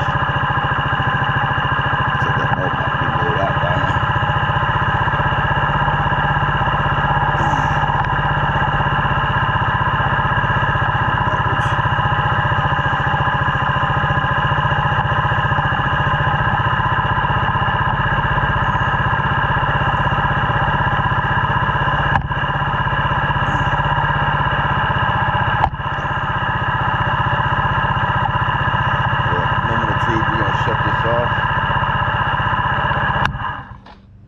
Wait for it to flood out.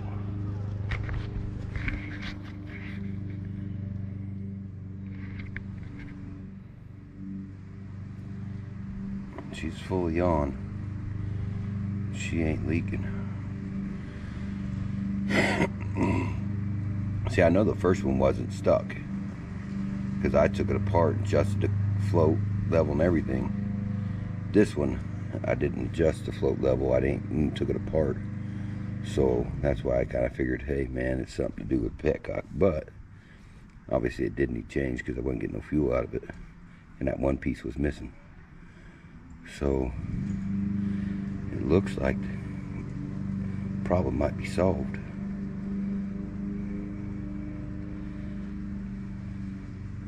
we're gonna let it rip like this, Cheddar Chip.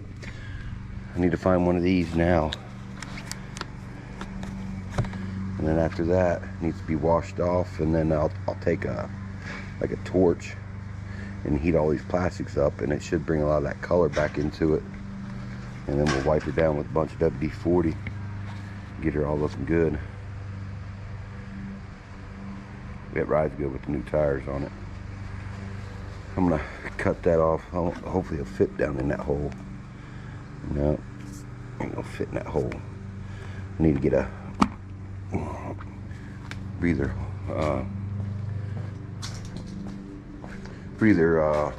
hose. I seen this over here earlier. This might even work. I mean, it's a little, oh, it's stiff, but as long as it don't, no, it's too big. Nope, we're gonna have to. I probably just won't stick it down that carb or that hole. I'll just cut a chunk off that hose. What'd I just do with it? I'll just hide it. I'll just do it right up here. But anyways, that's gonna be the conclusion to that one. That one's done. And if it ain't done, her mom's gonna have to take it into Yamaha and just have them fix it. I'm done with it. So about the motor, I did get the new carb in.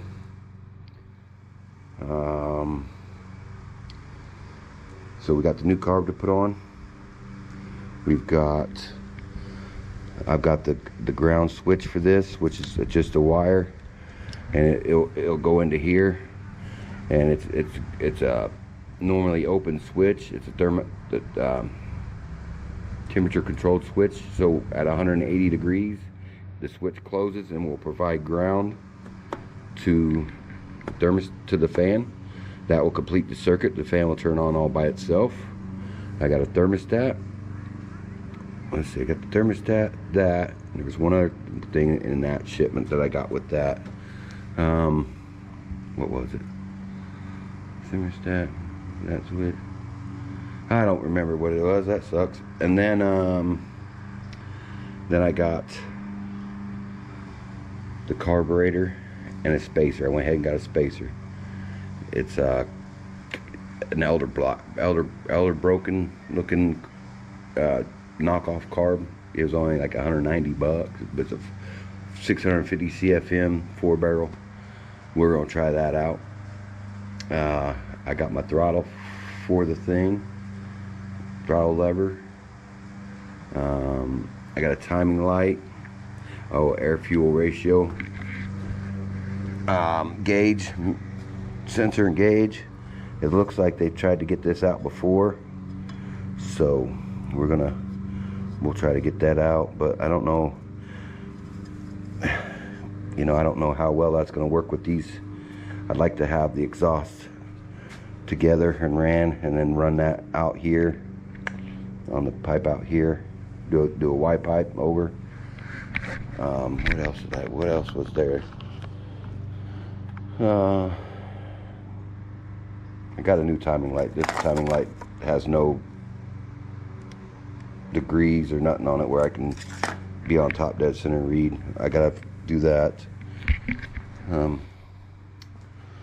I think that timing light has a tack on it. I'm not positive, probably not.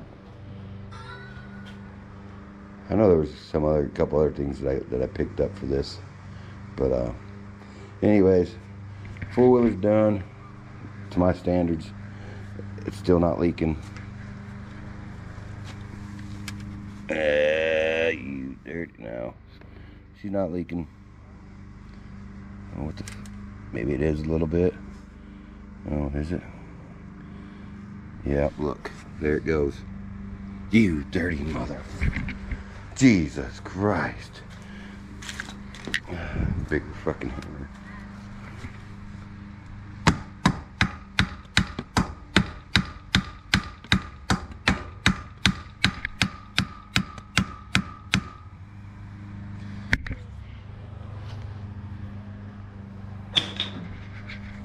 What do you get for buying Chinese junk?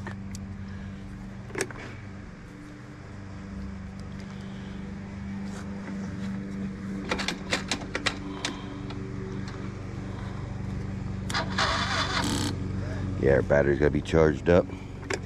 But as far as I'm concerned, this thing's freaking done. It's not leaking once I tap that thing. Comes down to it, we'll do another carburetor at it. This is actually a little more expensive Chinese carburetor. I paid a little more for it. And it actually has like a name lasered into the body of it, but I'll probably end up ripping it off and cleaning it out. But you've all seen that stuff done, so I ain't gonna video that. So that's gonna be it for this four-wheeler, man. Y'all have a good weekend.